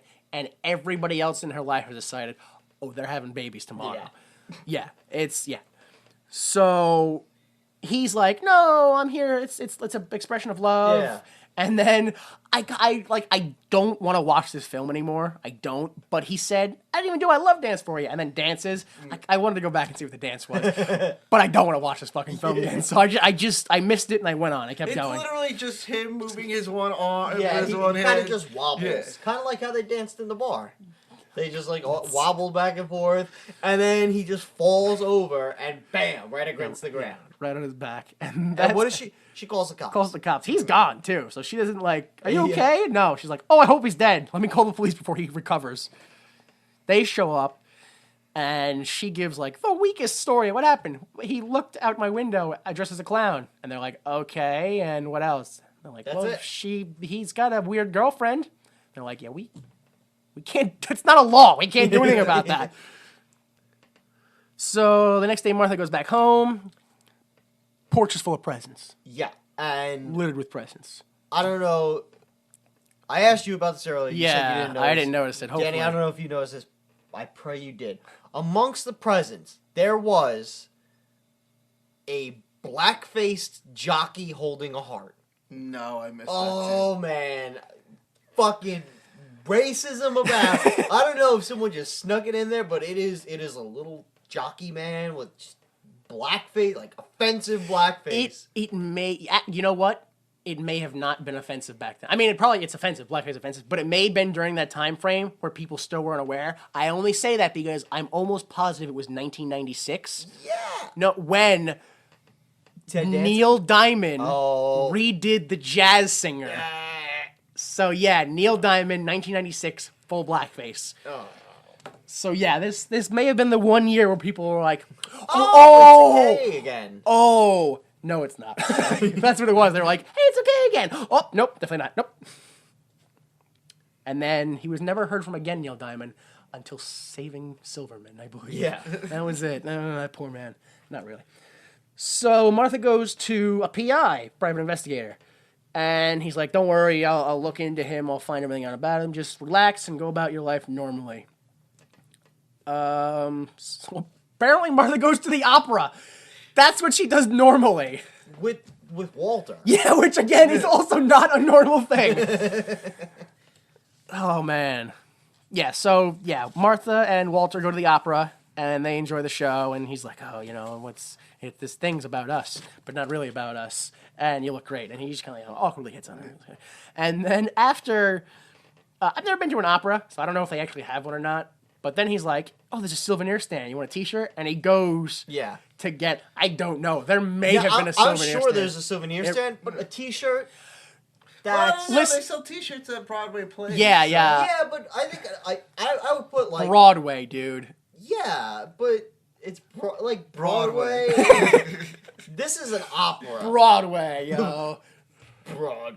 Broadway. Broadway. Broadway. Broadway. Broadway. Broadway. Broadway. All right. Well, So, cool beans. yeah. Somehow that was the least hit part of that whole thing. Anyway. Hot Rod. What? Go watch Hot Hot Rod? Rod. So, yeah. He goes to get a t-shirt, and Whitman shows up. Well, he doesn't show up. He just kind of appears on the other side of a bar. Which, again, opera has a bar. Yeah. So why not have a t-shirt? You're getting drunk. You might as well. Alcohol is classier than a t-shirt. According to rich people. A little bit, yeah. What do they know? They watch opera. So yeah, Whitman shows up and he's like, "Oh, Martha, get back here! Don't leave me, Yeah. Martha!" And then one of the guys like, "Oh, do you want me to get rid of this guy?" And he's like, "We're soulmates. We're lovers. We're the best thing ever, whatever." And she faints. Which I don't understand why. That happens a lot. I don't know about a lot, maybe like 2 or 3 more times in the film. And I don't know if that's her natural response to stress or if she fakes it to get out of situations. She's like, Yeah. Just fall over. Exactly. Here's one thing. In movies, they play up fainting a lot. Like, a lot of times fainting is played for laughs. Yeah. In reality, if you were just standing up and fainted, your skull would smash against the floor. Your fucking neck would break. You. Oh my god! If you suddenly fainted, you'd be lucky to like. I would not say survive, but to walk away absolutely unscathed. Yeah. You'd be very lucky. Oh my. Like probably a bruise. Like something as damaging as a bruise, you'd be insanely lucky. Like to still only you're like, that's it? Only a deeply damaging Plus bruise? she fainted right next to the stairs. Yeah. Like, she could have easily tilted forward, tumbled down the stairs, broken her neck. And this is the first time in the film, I think it happens one other time, where she falls on the ground and nobody helps her. No. They just stand around her like, well, why is this lady That's a just laying on the thing. ground? Women don't lay on the ground. So then she's back to the private eye.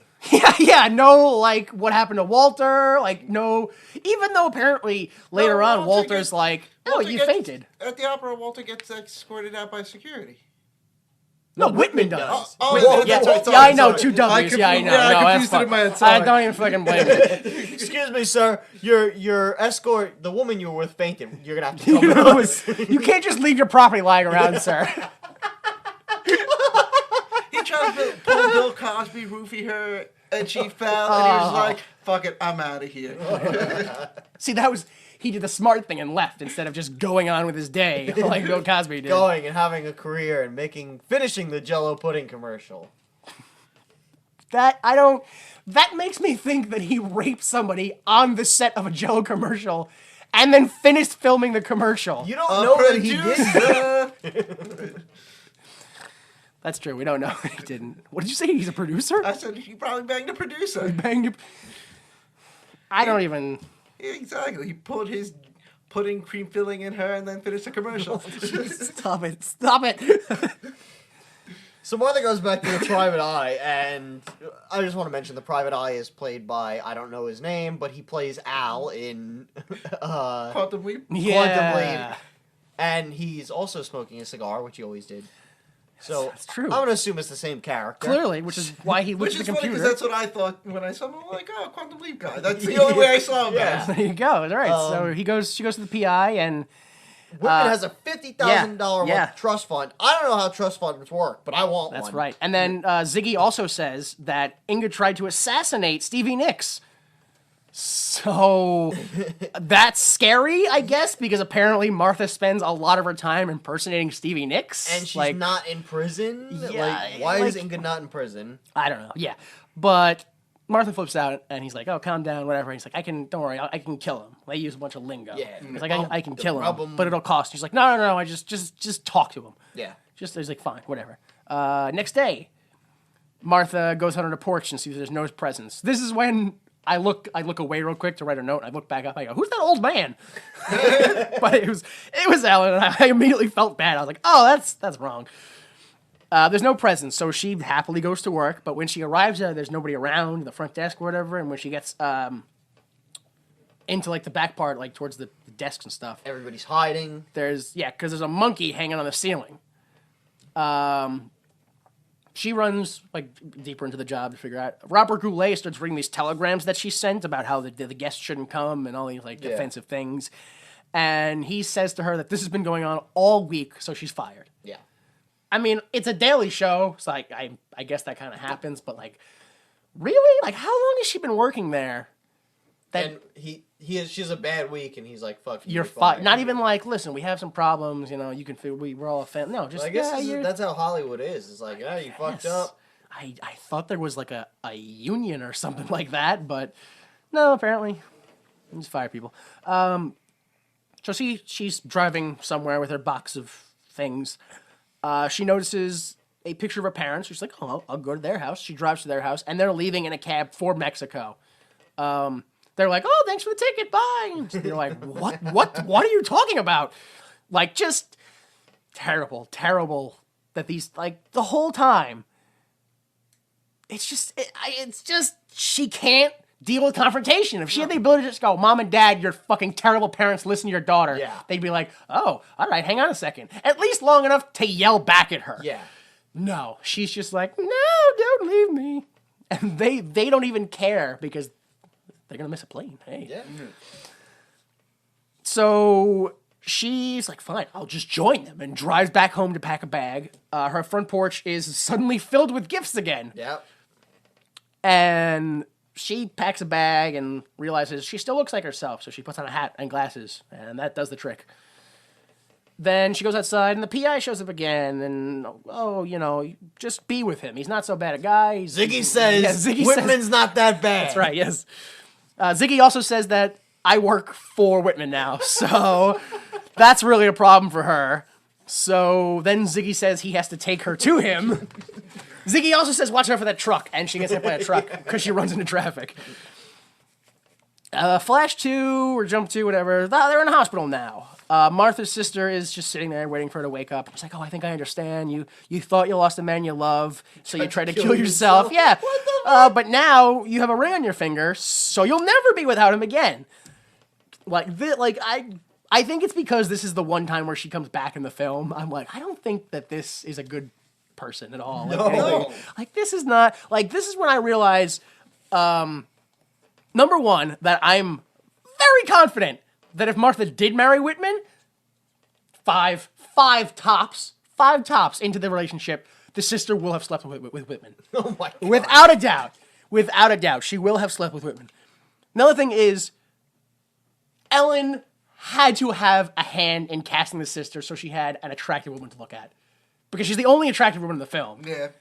And this is a scene where she's laying in bed and she's leaning over going, oh, don't worry, I'm here now. And I'm like, this is probably just her like, look, can we get somebody hot to look at in this film? Because I'm not feeling this whole Bill Pullman thing. They're like, we got Walter. Like, yeah, I forgot about him. That's probably not a good sign, is it? Look, I've been meaning to say some things. I guess I'll just wait and do it on Oprah and Time Magazine and my TV show all at once.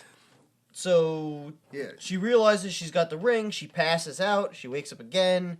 And no, see, this is what I was talking about. She doesn't pass out, or maybe she pretends to faint because Whitman's like, "Oh, I'm here. I'll never leave you." And then I think he starts to sing to her, or maybe he starts to say poetry again. And she tries to poke him in the eyes, and he catches her fingers, and then she just like, and just turns her head to the side, and either passes out from like just stress, or just pretends again. I think in that one she was pretending to go back to see. That's why I like. Maybe it was also pretending in the first one. You know, because why would I, like, I don't know. But anyway, she passes out, wakes up later, like you're saying. It's nighttime, Whitman's asleep. I don't know if you noticed it. He's reading Ayn Rand. Whitman. Oh, really? Yeah, he's reading Ayn Rand, so another one of those. Oh, this fucking guy. Yeah. She's like, all right, I gotta fucking leave. I gotta get out of here. And then this is when she does the whole, like, she takes the thing out of her arms. Yeah. And she's like tiptoeing and gotta do the blinds the same time, like just total like mime. Yeah, like it was just so weird. Awful. So yeah, she pops out the window. I think she makes a noise or something like that because Whitman wakes up. The blinds Oh, fall. that's what it is. Okay, And wakes up and he's like, oh, crazy on the loose or whatever. I forget, he says something like that. And a car's driving by, and she's like, oh, help me. She jumps in. They drive away. But it was Bob and Inga in the car the whole time. Yeah, and then it was in this scene where I came to realize favorite character throughout the whole movie, Bob. Yeah. Yeah. Probably. He's a very nice guy. He's very nice, yeah.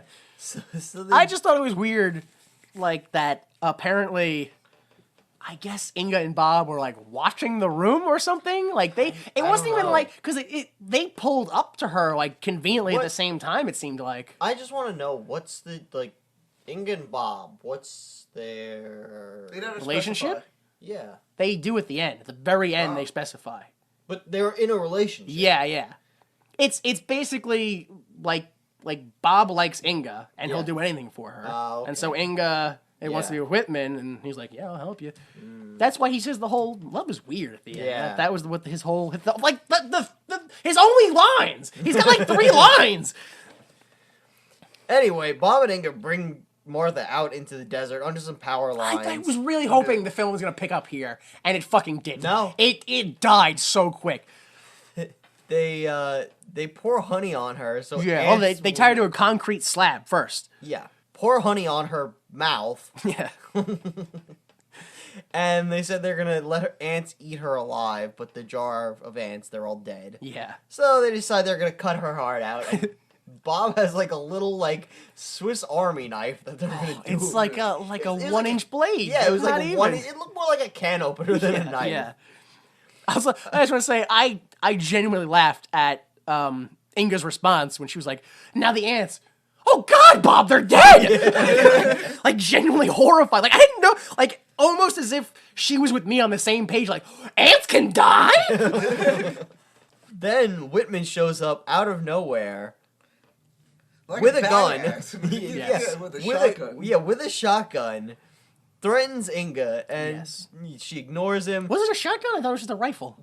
It was whatever. It was one of those lever action. Like Terminator. And legit, he shows up and threatens her, and she ignores him and goes to, and he does the whole like awesome spin the gun. Yeah. Like, bang, and shoots her in the arm. Like, this is the part where you're like, he's been playing a Western guy the whole time, and now it kind of makes sense. It was still fucking weird, like, for him to see him play this character the whole time, and you go, yeah, that's what you were doing. It makes sense for these 5 seconds, but it's gonna be weird for the remaining 10. So Bob very briefly protests, but then, he's He's like, oh, I can't do it. He's just so nice. whatever, I gotta go. Whatever, I like you too much, Whitman. So Whitman unties Martha. They help her. He helps her into an RV where inside there are a couple little Mexican children. Yeah, I want to go back before we get to the RV for a second. I don't know if you noticed this. It's the greatest phrase I've ever heard before because it's new. So, and I think we should start using it, which is, it's the fucking best phrase I've ever heard. You know the friend zone. Yeah. We've all heard of the friend zone, Yeah. right? Guy wants to get with a girl, girl's not interested. You're in the friend zone, right? Walter. Yeah, exactly. Yeah. Whitman is the opposite of that. And he proves it by saying when Martha leaves the hospital, she gets in the car and drives away. She looks back and sees him standing on top of that statue, not on top of the statue, but kind of, you know that statue, the Saint Dynamo, the thing, and he does that. He puts his arms out just like the statue. He shouts to her, "Don't leave the love zone," which that is the fucking perfect phrase I've ever heard. Love zoned. That's what happens. If you're a woman who just wants to be friends with a guy and he has no interest in anything else but fucking, you've been love zoned. There you go. Start using it, folks. Love zone. Love zone, yeah. That's why I heard it. I was like, dude, that's gold. That's gold. Like, that's like the shit that they need to use against those the woman men. gets love zoned Yeah. by the guy. All he cares about is fucking. Yeah. And she's like, no, relationship or whatever, right? Yeah. Perfect. Wait. Yeah. Right? Is that... The guy's like relationship. The guy wants the relationship? Yeah, because the guy wants... Like, look, the guy wants to be with the girl, right? Okay. But the girl doesn't want it. Okay. That's friend zone. Yeah. But when the girl doesn't want to be with the guy, but the guy does, that's love zone. It depends who the subject is. Okay. But it's the same action, but it depends who the subject all is. right. Fair enough. Yeah. But I still think it's fucking great. Yeah. All women need to start using that. Just fucking, like, just shove that in all those Meninist movement guys that are just like, bah, bah, bah. Love Just, zone. yeah. Nothing against Meninist guys. I just like starting wars. Just love starting wars. So, Whitman brings Martha into the RV.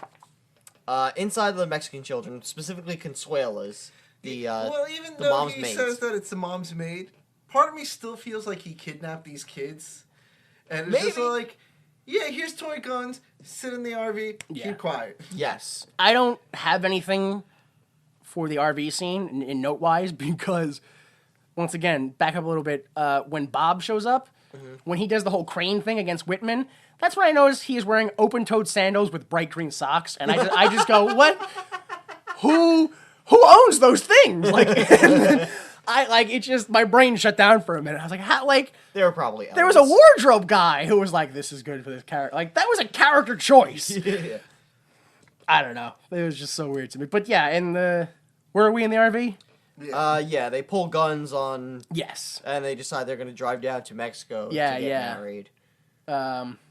Whitman pours them some drinks. Yep. And did you guys notice that when they were driving? Oh my God! I need a shelf in my car. Did you guys notice that when they were driving? After he puts her in the seat and he's like, everything, let's go away. He reaches up above his head and pulls out chocolate syrup and puts it in whatever he's drinking, and then puts it back up. The dude has a shelf just for chocolate syrup in his RV.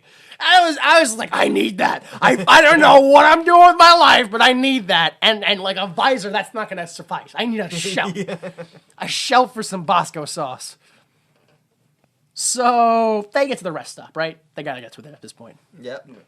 Yeah, they're having a barbecue. It turns out that the drink that Whitman poured for Martha in the RV spiked, right? Did you hear what he said? It was spiked with Chamomile and LSD. And LSD, yeah.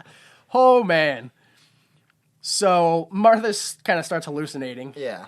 And they just kind of like touch each other. Like, she's hallucinating, so she's like, ah. And Whitman's like, this is funny. And he's like, ah. Like messing with, like, what was it, a bun and stuff like that. Like, just, like, you're like, oh, this guy. Like, you have to be a special level of insane to see someone tripping on acid and go, ha, what a great time. And not be on acid yourself. So she takes off to the bathroom because she's got to puke. Yeah, she's or gonna puke. she feels like she is.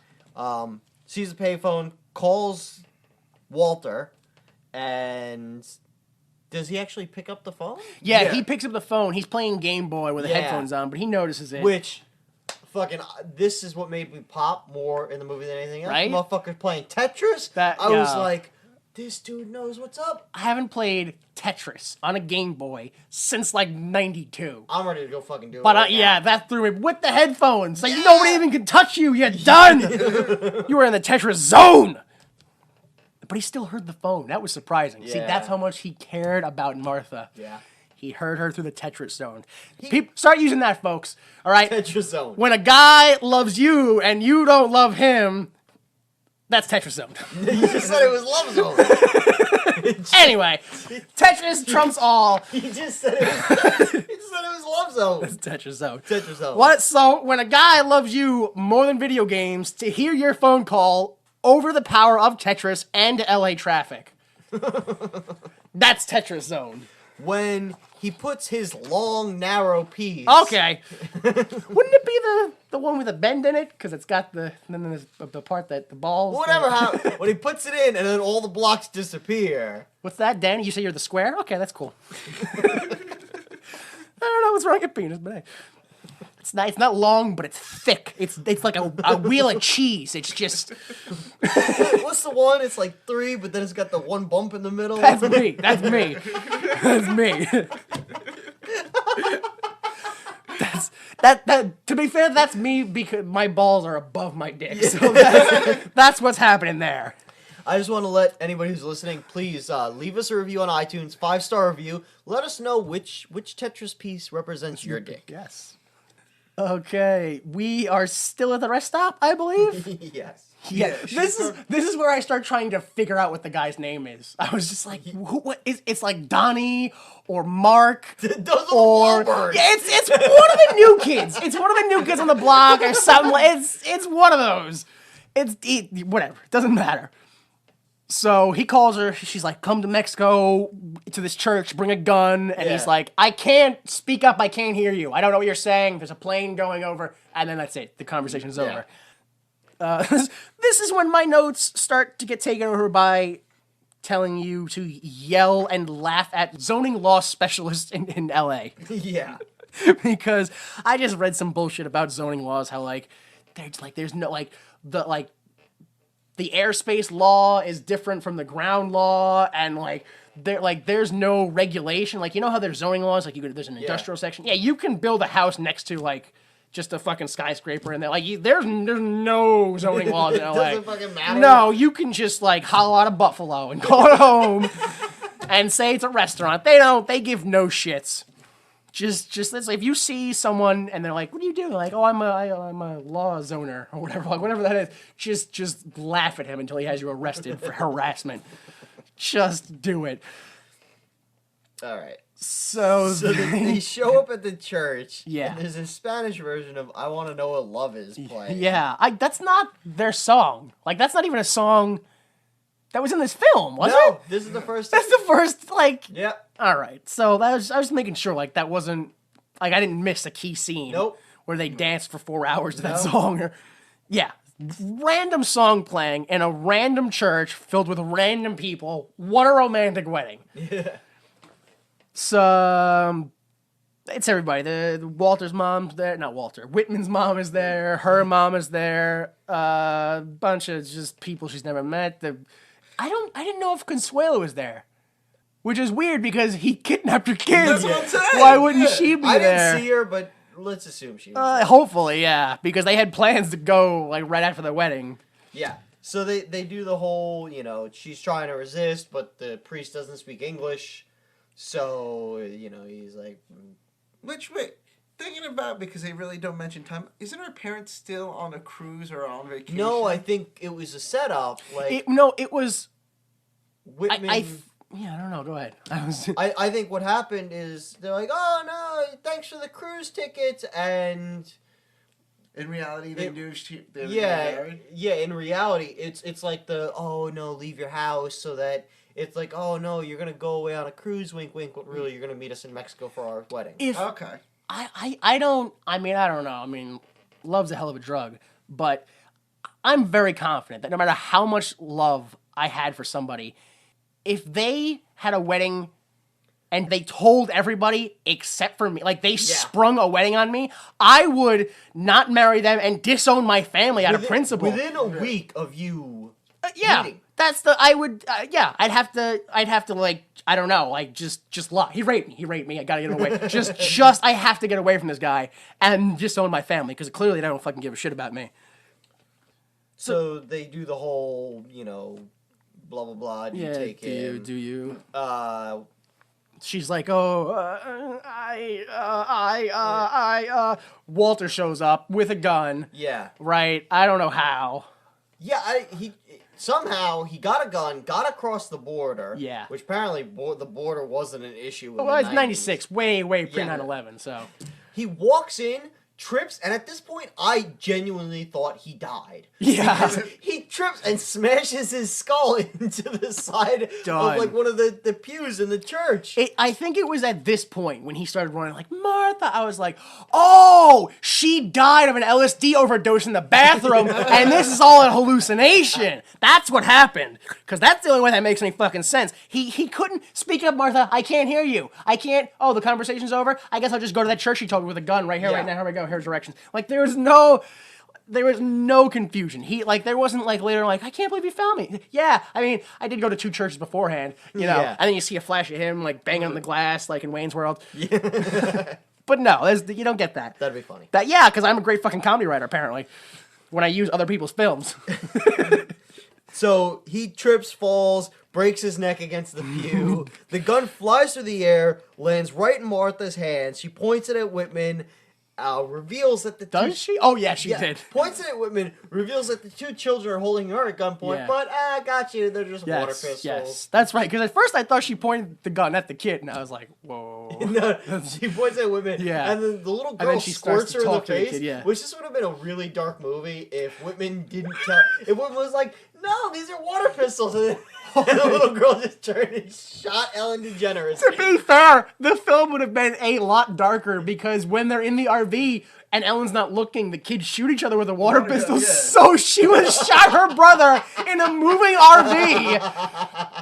Oh my god, that would have been a horrifying scene. Would have been funny though. Clearly. So, yeah, she's got the gun, and she's like, all right, that's it, I'm done, I'm leaving, and she keeps pointing it at Whitman, and she slowly backs backing out. Whitman is, like, brain dead, apparently, at this point, because he just keeps walking towards her like Yeah. she doesn't have a gun. Which is exactly how she responds. She's like, I have a gun, you have to listen to me, what's wrong with you? And he's like, no, you're just tired, or whatever. Fucking horrifying, one of the things is when she has the gun, he's like, don't listen to her, she's on medication, which, it's like, but... You were about to marry her. Yeah, like that doesn't affect that decision? Yeah. Like, how does that work? Whatever. So she's slowly backing away, get away, we're done, it's over, going in for the hug, and yeah. then bang. Yeah. Oh, actually, back up a second. He says that, I didn't want to tell you this, but I bought us a yacht, and we're going to go right after the wedding with me and Mom and Consuela, just us, So I thought that that's what it was. That they were like, yeah, we're going on a cruise on Mexico. We're going to Mexico, and we're going to join you on your cruise. I thought that's what it was. Probably not. Probably what you were saying, Delta. Probably much closer to that. So he's like, yeah, is it over? Oh, gunshot, like you said. And this is when we go back to what is technically the present. Yeah. Oh my god. And Martha's like, so that's it. I shot him. I didn't think I could, but I did. And the police are like, oh, we get it now. You're a cheating whore. Yeah. So they're like, we're gonna take you in. Which... Yeah, that's what where are I taking her? Take you in. She's already in the police station. Where else? Whatever. So they put her in the back of a truck, like And to transport Walter her. is just sitting. Yeah, just in the truck, just hiding. Yeah. Hops Fully in. supports your LSD theory. Yeah, exactly. Yeah. Exactly. He drives away. The cops are like, oh no, let's go get him. They look, all the tires are out, so they can't. There's no donkey they can ride on. It's done. They're gone. She's like, what are you doing? You can't do this. You can't save me. I shot a guy. I don't know why, but he starts talking like John Wayne. Yeah. I don't. He's like, no, you didn't, Pilgrim. Think back, Pilgrim. Didn't understand it at all. Yeah, and he's like, you didn't shoot her. And we see that apparently Inga was also there. And she was like, oh, I got this sniper rifle. I'm going to shoot her. Yeah. I'm going to line it up, side it up, line it up, side it up. Whitman goes in for the hug. Clearly shoots him In the head. Clearly Yeah. shoots him in the head. Crosshairs were right over the center of his skull. Back of his skull should have been blown out. Yeah. Also, I mean, she shot the man she loves. I know she would have been upset, but the way she responded makes me think that he was definitely dead. Because she shoots him and she's like, no! Ow! Ow! Ow! Ow! Ow! Ow! Ow! Ow! Ow! And like Bob just carries her away. Just carries her off the scene. I'm like, that kind of sounds like she's shot, like she's slowly dying inside. Yeah. Like she doesn't know what to do with her life anymore. So, yeah, it turns out you didn't kill her. It was Inga, Yep. right? So she's the one who killed Whitman. The truck, they just keep driving out. Oh, actually, he's like, how'd you know all this? He's like, oh, Bob told me. They just stop out in the middle of the desert. There's like some half house, and Bob's like, here's a horse. Good luck. And then he explains the thing. He's like, I love Inga, but I couldn't let you take the fall. Yeah. He loves Inga, but he's still a nice guy, and but he's still gonna help Inga get rid of her so she can have Whitman. Yeah, and he's like, love is weird, and I'm just like, no, you guys are fucking retarded. That's So Martha and Walter start going off into the desert, heading towards the sunset. His ankle hurts, so he rides on the horse while she walks alongside it. Yeah, and then they decide they're gonna walk into the sunset, even though that's the wrong way. Yeah, and then we get the text ending, the same like Animal House thing. There has to have been another film since then that's done it. There has to have been. Because Animal House wasn't the first one to do it, so... Breakfast Club. There you go. Oh, see, I was thinking Maximum Overdrive. At the end, they explain... No, like with just a big paragraph? Yeah, at the end, literally the way Maximum Overdrive ends... Spoiler for Maximum Overdrive, guys. Fuck you, spoiler for Maximum Overdrive. All the cars come to life. They fucking sail off into the sunset at the end of Maximum Overdrive, and then it's like... 2 days later, a Russian weather satellite destroyed a UFO trailing behind the comet. And machines stopped coming back to life. It's the worst ending I've ever heard in my life. All right. Directed by fucking Stephen King himself. He directed that movie. AC/DC did the score.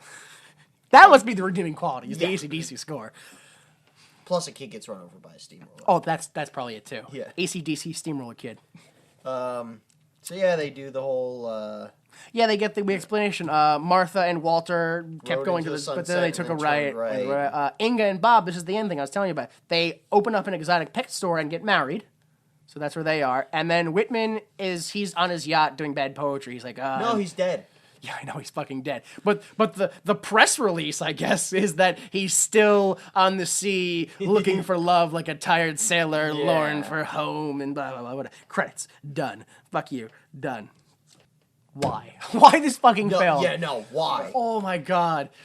I mean, I just really, really have to hope it's because I wasn't the demographic. It clearly was not made for men of any age at all. I told this to you, but this is the most offensively bad movie I've ever seen because I can't comprehend how any of this was even intended to be funny. And it's supposed to be a comedy. It stars a woman whose job is to be a comedian. She's supposed to make me laugh, and it doesn't happen. It doesn't work at all. It perfectly captures like the like wasp mentality, that rich bubble that people get stuck in. Yeah. And I thought that was fantastic the way they did that.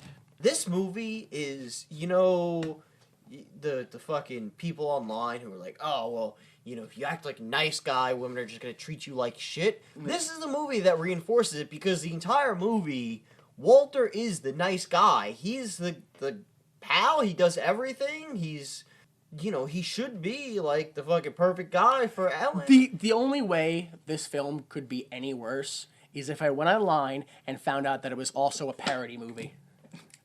What if I told you that this was written by the same people who wrote Bill and Ted's Excellent Adventure and Bill and Ted's Bogus Journey? Why? No. Yeah!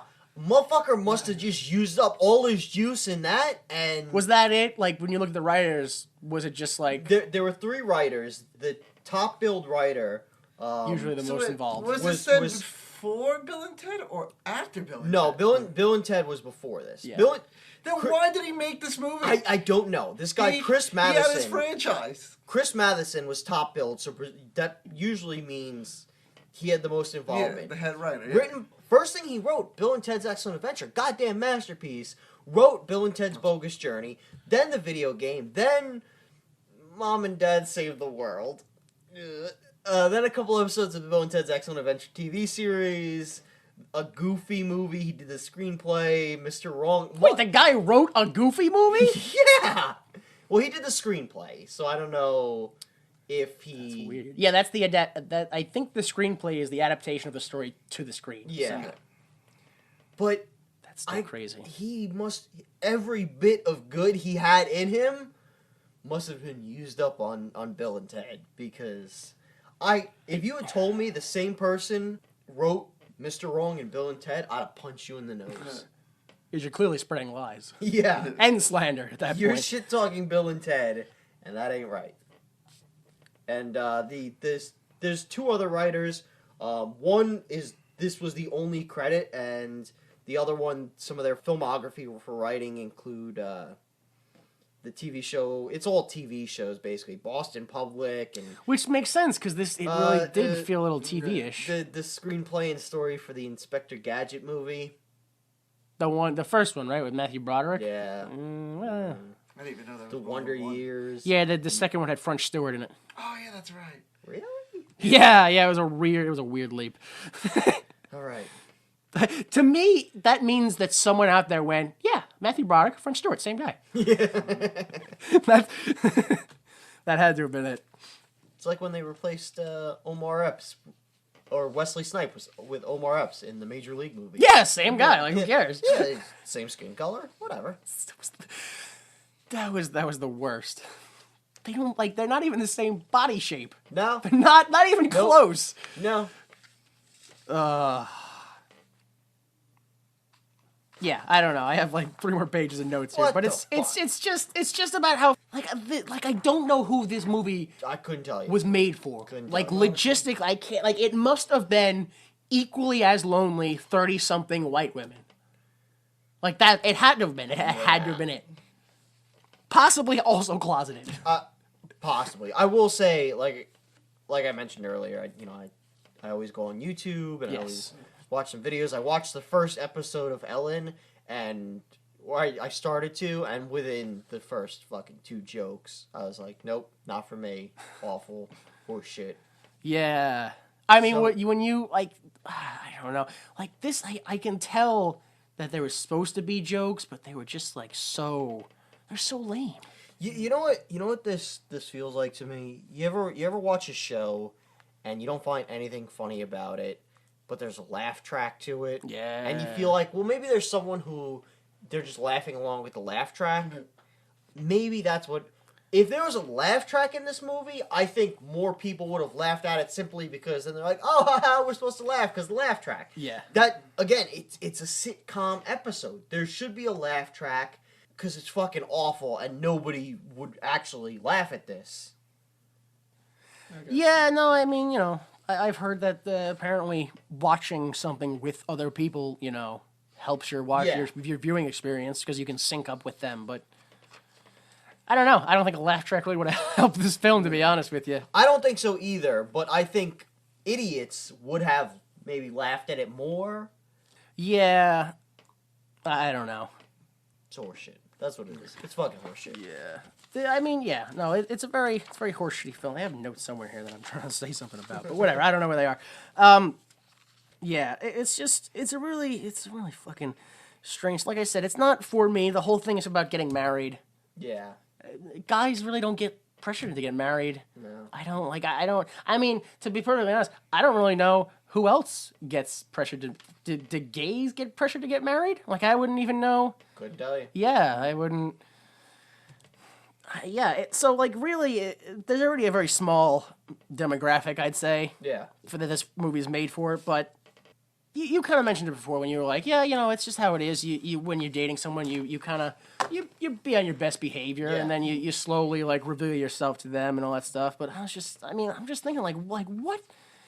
Like I can understand like not going into a relationship. Like, what do you do? Like, oh, I do heroin recreationally. Like, Yeah. it's like somehow it hasn't ruined my life. I still have a very high paying job, but I do heroin. And like, nobody in the right mind would be like, oh, let's see what else you're like. They would Yeah. dress. So that's something that you're like, you show them, no, everything about my life is fine, but also I do this, and then you deal with that. Yeah.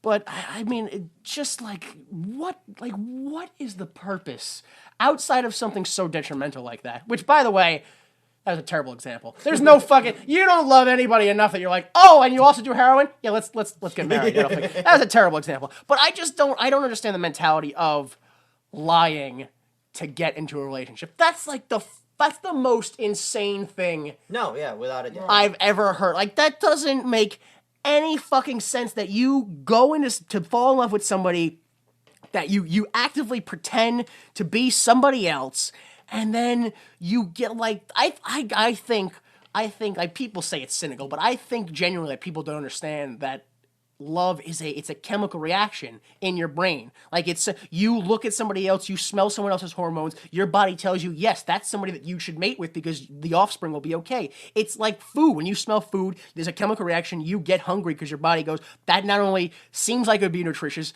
but you need food. Yeah.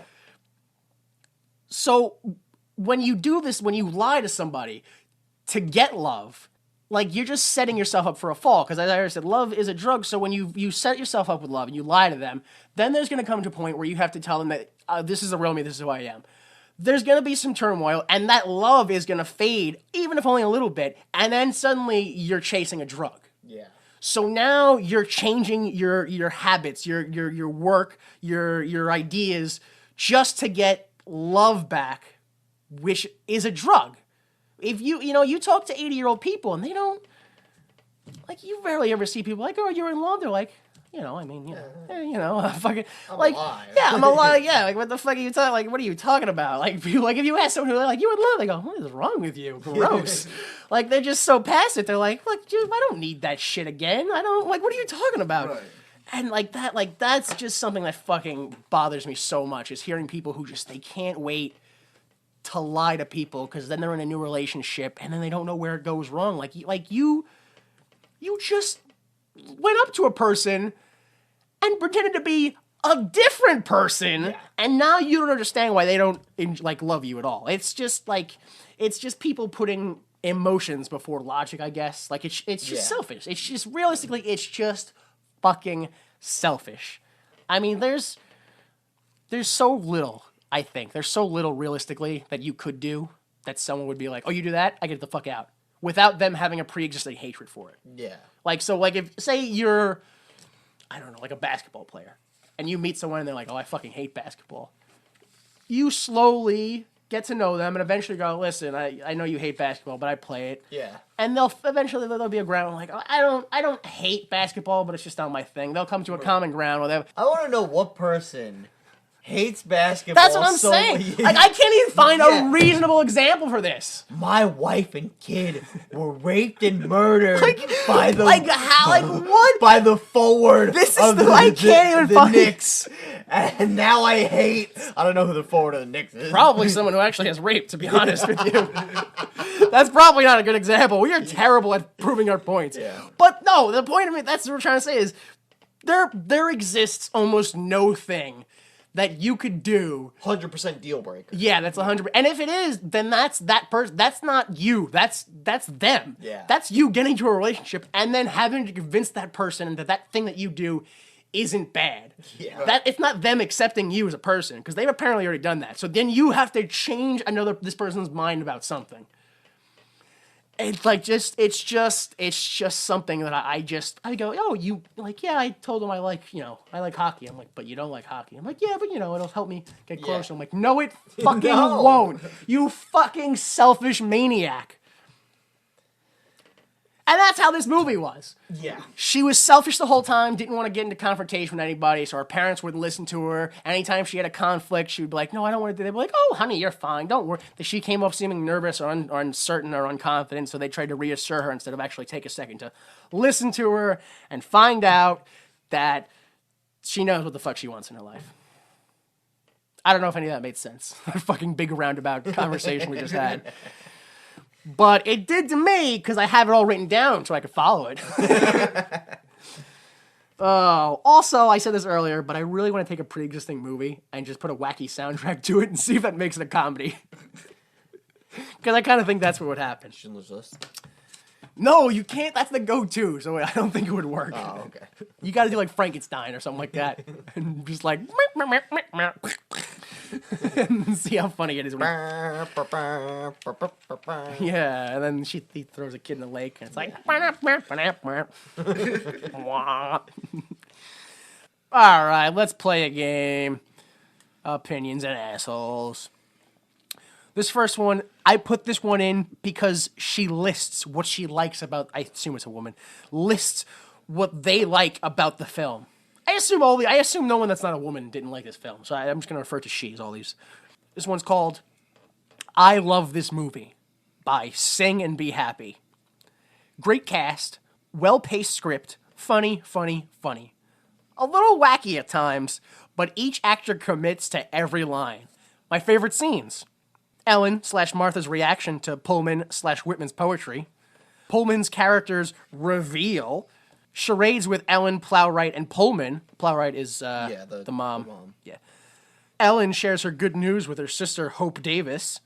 Pullman's big butt. One of my all-time favorite movies. I've seen it several times and always enjoy it. 5 out of 5 stars. What a fucking asshole! Yeah, I agree with that. Wow. That was This something person's an asshole. we didn't talk about, which that was during the opera scene. Yeah. Which all of a sudden, Bill Pullman suddenly has a giant ass. Like, what? No, it's because that's after he falls. So his ass is swollen. No, I think it's implied that he has a cast around his ass from like falling. Jesus Christ. The fact that you have to explain that to me, just... Yeah, no. I thought it was like women like big butts. It's like, I didn't... That's what I thought when she was just like, oh, and like, because I think she refers it to like... And his butt got bigger? Yeah. Like, I thought, because I thought the theme was, he's a terrible person, but he keeps doing these weirdly, like, she gives him presents, she gives his family... So I thought it was like, oh, he's so weird, but then his ass got bigger, which is sexy. Like, I was like, I don't know what's going He's on. such a creep, but the dude's been squatting hard at the gym. He's got that bubble butt. Maybe. All right, yeah, so you both said asshole. This next one is... This movie isn't getting the credit it deserves by Live On. Sure, it might not be a significant influence on racial, moral, or family issues in our society. It won't help cure cancer. It probably won't save the world. But this movie's funnier than the thought of Bob Dole on Viagra. I love this movie and think it's hilarious. 4 or 5 stars. What a horrible human being! Okay. Obviously, this person's an asshole. I just want to mention that this was made in 2000. This review was made in 2000. Yes. Well after Bob Dole was already, like, out of the political sphere. Yeah, he was already... Nobody was talking about Bob Dole at that point. Why does the thought of an old man having an uncontrollable erection like make them laugh? What? I laugh at them for thinking like I don't like how what I don't know. Like I don't think like I don't know, Betty Davis, is that an old lady? What's the old lady? Betty White. I don't think Davis, I believe, is dead. So she's all good. Oh, another old person. It's fine. But I don't think Betty White like humping a couch is hilarious. Like I don't. Like it's just it's gross. I don't know. It's gross to me. Whatever. Asshole. You guys said? Yeah. Asshole. Yeah. All right. This next one is called "Unfortunate Choice of Actors" by M. Spalding. I enjoy the whole romantic comedy gone wrong theme. The music was well thought out. Nope. Unfortunately, I dislike Bill Pullman as an actor. Purely a personal thing, I'll admit. And I couldn't really take Ellen DeGeneres serious as a bride, or as much else in this movie. Otherwise, a good movie, but the stars ruined it for me. Fuck! 2 out of 5 stars. Listen, I get this motherfucker gave it a pretty bad review, but he's an asshole. I liked it, except for the fact that it had these people who I hated. And basically, I liked all the movie except for the parts of the movie that happened. That had acting, yeah. Yeah. I don't know. I'd have to say it's more of an opinion because earlier in the podcast, JD, you swayed me into thinking Bill Pullman, too, isn't that good of an actor. So I kind of agree in his sense of, Bill Pullman is all right. He's nothing great. Listen, I am going to assume that Bill Pullman used to be great. He did Spaceballs, was killed and taken over by a pod person, and replaced with the Bill Pullman you see in Mr. Wrong Sorry, and I'm sorry. Independence Day. Was he released by a pod person, like, just haphazardly, or did it happen on the set of Spaceballs? Maybe that. They went to real space and, Yeah. and he was replaced. All right, next one, very short. I don't know, I thought it was appropriate. I was clearly Mr. Wrong in buying this piece of crap by Jake Ozon. My ex wanted it. I was clearly Mr. Wrong in buying this piece of crap. 1 out of 5 stars. Now, I'm probably gonna have to say opinion. Yeah. But I just want to know. He says my ex wanted it. Now he doesn't specify if was he with her. Yeah. Or did his girlfriend call him up? Was like, well, can you buy me Mr. Wrong for? He says I don't know. I was Mr. Wrong for buying it, but that's like, My ex wanted it. I was like, it doesn't specify. yeah. I want to know this man's I don't know, man. man's sexual history. But that's good. All tied up. 2 A's, 2 O's. This next one is very confusing, so hopefully it will continue the tie. It's titled Dear Johnny 8-Ball, which I can only assume is a reference to someone else's review. I looked at the whole website. Nobody named Johnny 8-Ball in the review. Okay. I looked online, and the only thing I could find is that there's a Browns quarterback named Johnny Manziel who was caught with cocaine around June of 2014. And as a joke, someone suggested that he change his name from Johnny Football to Johnny 8-Ball. Oh my god. So maybe this guy from the year 2000 is talking about him. On a serious note, though, that guy entered rehab like 3 or 4 days ago from today. really? Yeah, so apparently he kind of did have a coke problem. The football player? Yeah. Wow, I didn't know I looked it up. Yeah, he entered rehab like 3-4 days ago. But yes, it's titled Dear Johnny 8-Ball by a customer. If caviar came served in dirty dish cans, nobody would eat it. Do you know what I'm saying? 1 out of 5 stars. Oh. So Wait, what? So take that, Johnny 8-Ball. Well, I think you're right. This is gonna have to stay at times because I can't decipher this. I can't. I don't know. I don't know. That's why I put it in. I don't know. Dear Johnny 8-Ball, if caviar came served in dirty trash cans, nobody would eat it. Do you know what I'm saying? Not even about the fucking film, first off. So I don't know if the 1 out of 5 stars is for that guy's review or the film. Maybe they mean in the sense of if good things come in shitty people, nobody would want it. How does that apply, like, to this film, though? I don't know. It doesn't. It's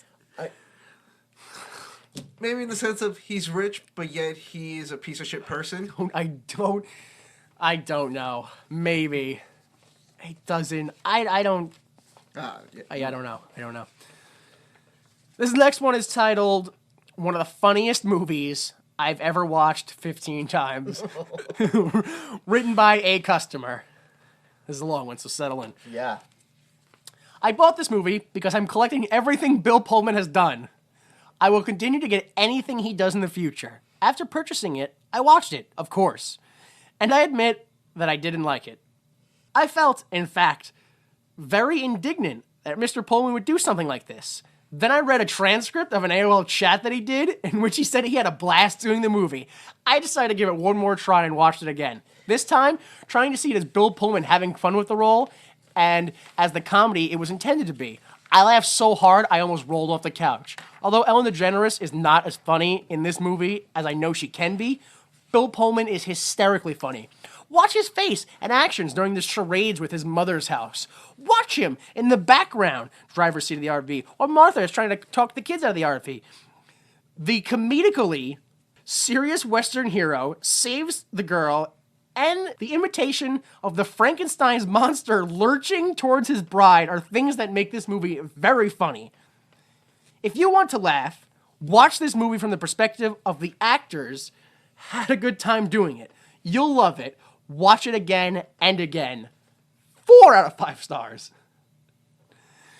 So yeah, apparently that's what we should have been doing, is we shouldn't have been watching this film. We should have been thinking about how great it is to be Bill Pullman. Yeah. Oh my goodness. I don't know how to. Yeah, like after reading that, like I put it in there number 1 because it has the AOL chat, which you said he had fun. I was like, that's something we gotta know. But more importantly, the title of this is, like, I'll say it again, is one of the funniest movies I've ever watched Yeah. 15 times. So, like... I'm going to lean towards asshole because you watch it so many times and because you think Bill Pullman is hysterical. Did anyone else get the Frankenstein's monster? No. I didn't. This is satire, right? No, I'm serious. This review has got to be satire. There's always one where I think this is a joke. Like, I think it's got to be satire. Yeah. I mean, I when I read this, I sat there for like a good 2 solid minutes going, comedic alley, comedically. Like, what is that? Because it's just comedically, but he wrote comedically. Comedically. That's. I don't know. It was just one of those words that broke my brain. I was like, comedically, comedically. Like I'm trying to summon a dead spirit. Comedically. Oh my goodness. All right. So, pretty even. 2 assholes, 2 opinions, 1 satire, 1 I don't know what the fuck you're talking about. All right. Okay. Pretty much done. Gotta ask the question, would you make a sequel? I don't think it would, but if they had to, I assume it would just be titled Mrs. Wrong, and this time Ellen is openly gay and meets a woman played by Bill Pullman in a wig. Oh, so Owen Wilson. Yeah. Oh, there you go. And it's the same fucking movie. I would have done kind of the more of the same sexual theme rather than the changing the sexual aspect. I would have done that.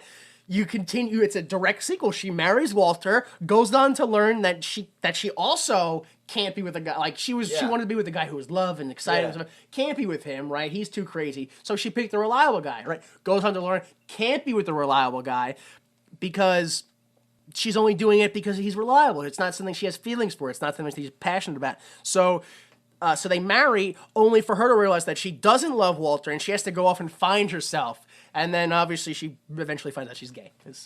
You can't have her act not gay the whole film again. That'd be awful, just awful.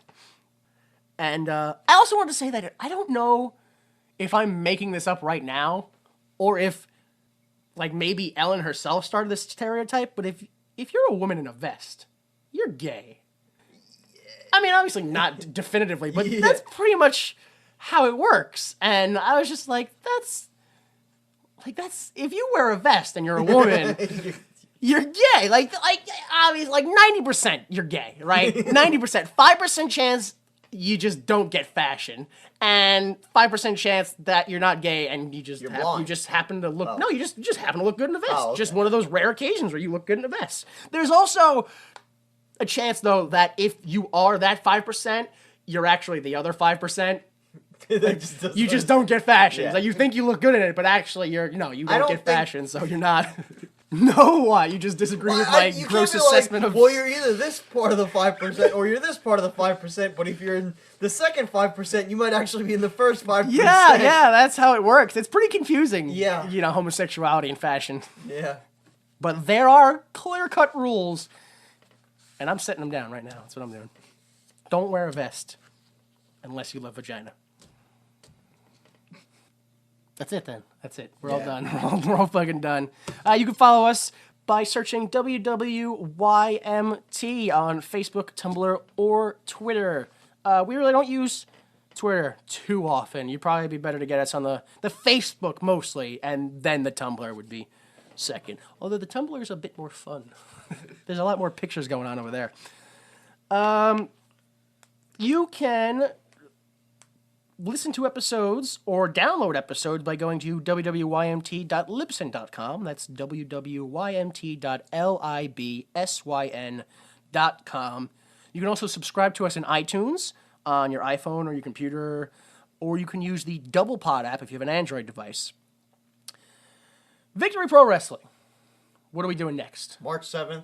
It's the 9-year anniversary show coming up. Oh, okay. $9.99. 9 years, 99 shows. Nice.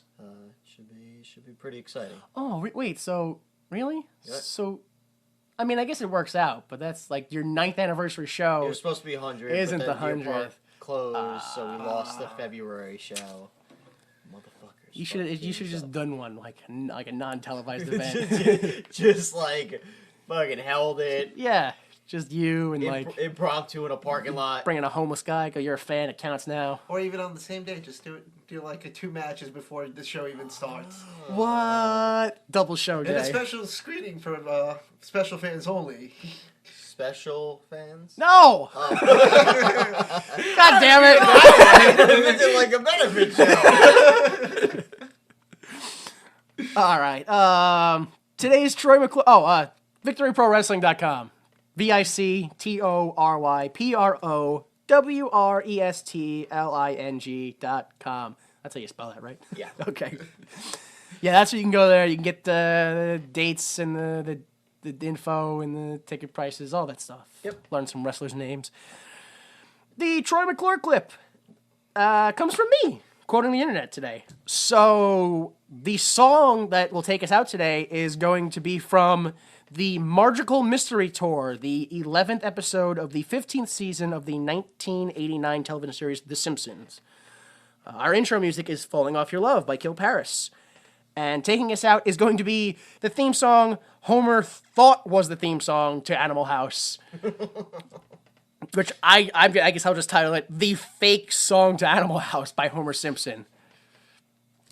Probably just going to loop it for like 2 minutes straight. Because Awesome. it's like a 20-second clip. That's fine. So, please don't forget to like us on all those pages on the Facebook and give us a review if you can. That'd be great. On iTunes, we still we don't have any. I don't know how long they take to show up. Yeah, I don't know. Because I remember like way back I reviewed one and it took like a month before it appeared in the thing as like an actual review. When you leave the review, make sure you let us know which Tetris piece your penis is. Yeah. That We wanna know. would help us timestamp it, really. All right, so for Danny Money and Jay Delta, I'm Jimmy Time. Please remember that without the mistakes of others, we'd be forced to endure the pain of failure ourselves. Support the arts. All I know is the guy who played Mozart was also in Animal House. Now there's a movie with good music. Animal House, house, house. Nobody ever went to class. Then we saw Donald Sutherland's ass. Animal House, house, house. Animal House, house, house. Then they did the end like American Graffiti, where you found out what happened to everyone. Animal House, house, house. Nobody ever went to class. Then we saw Donald Sutherland's ass. Animal House, house, house. Animal House, house, house. Then they did the end like American Graffiti, where you found out what happened to everyone. Animal House, house, house. Animal House, house, house. Nobody ever went to class. Animal House, house, house. Animal House, house, house. Animal House. The preceding recording is for entertainment purposes only, and the views expressed in this podcast do not necessarily represent the views of Why Would You Make This, its owners, employees, or associates.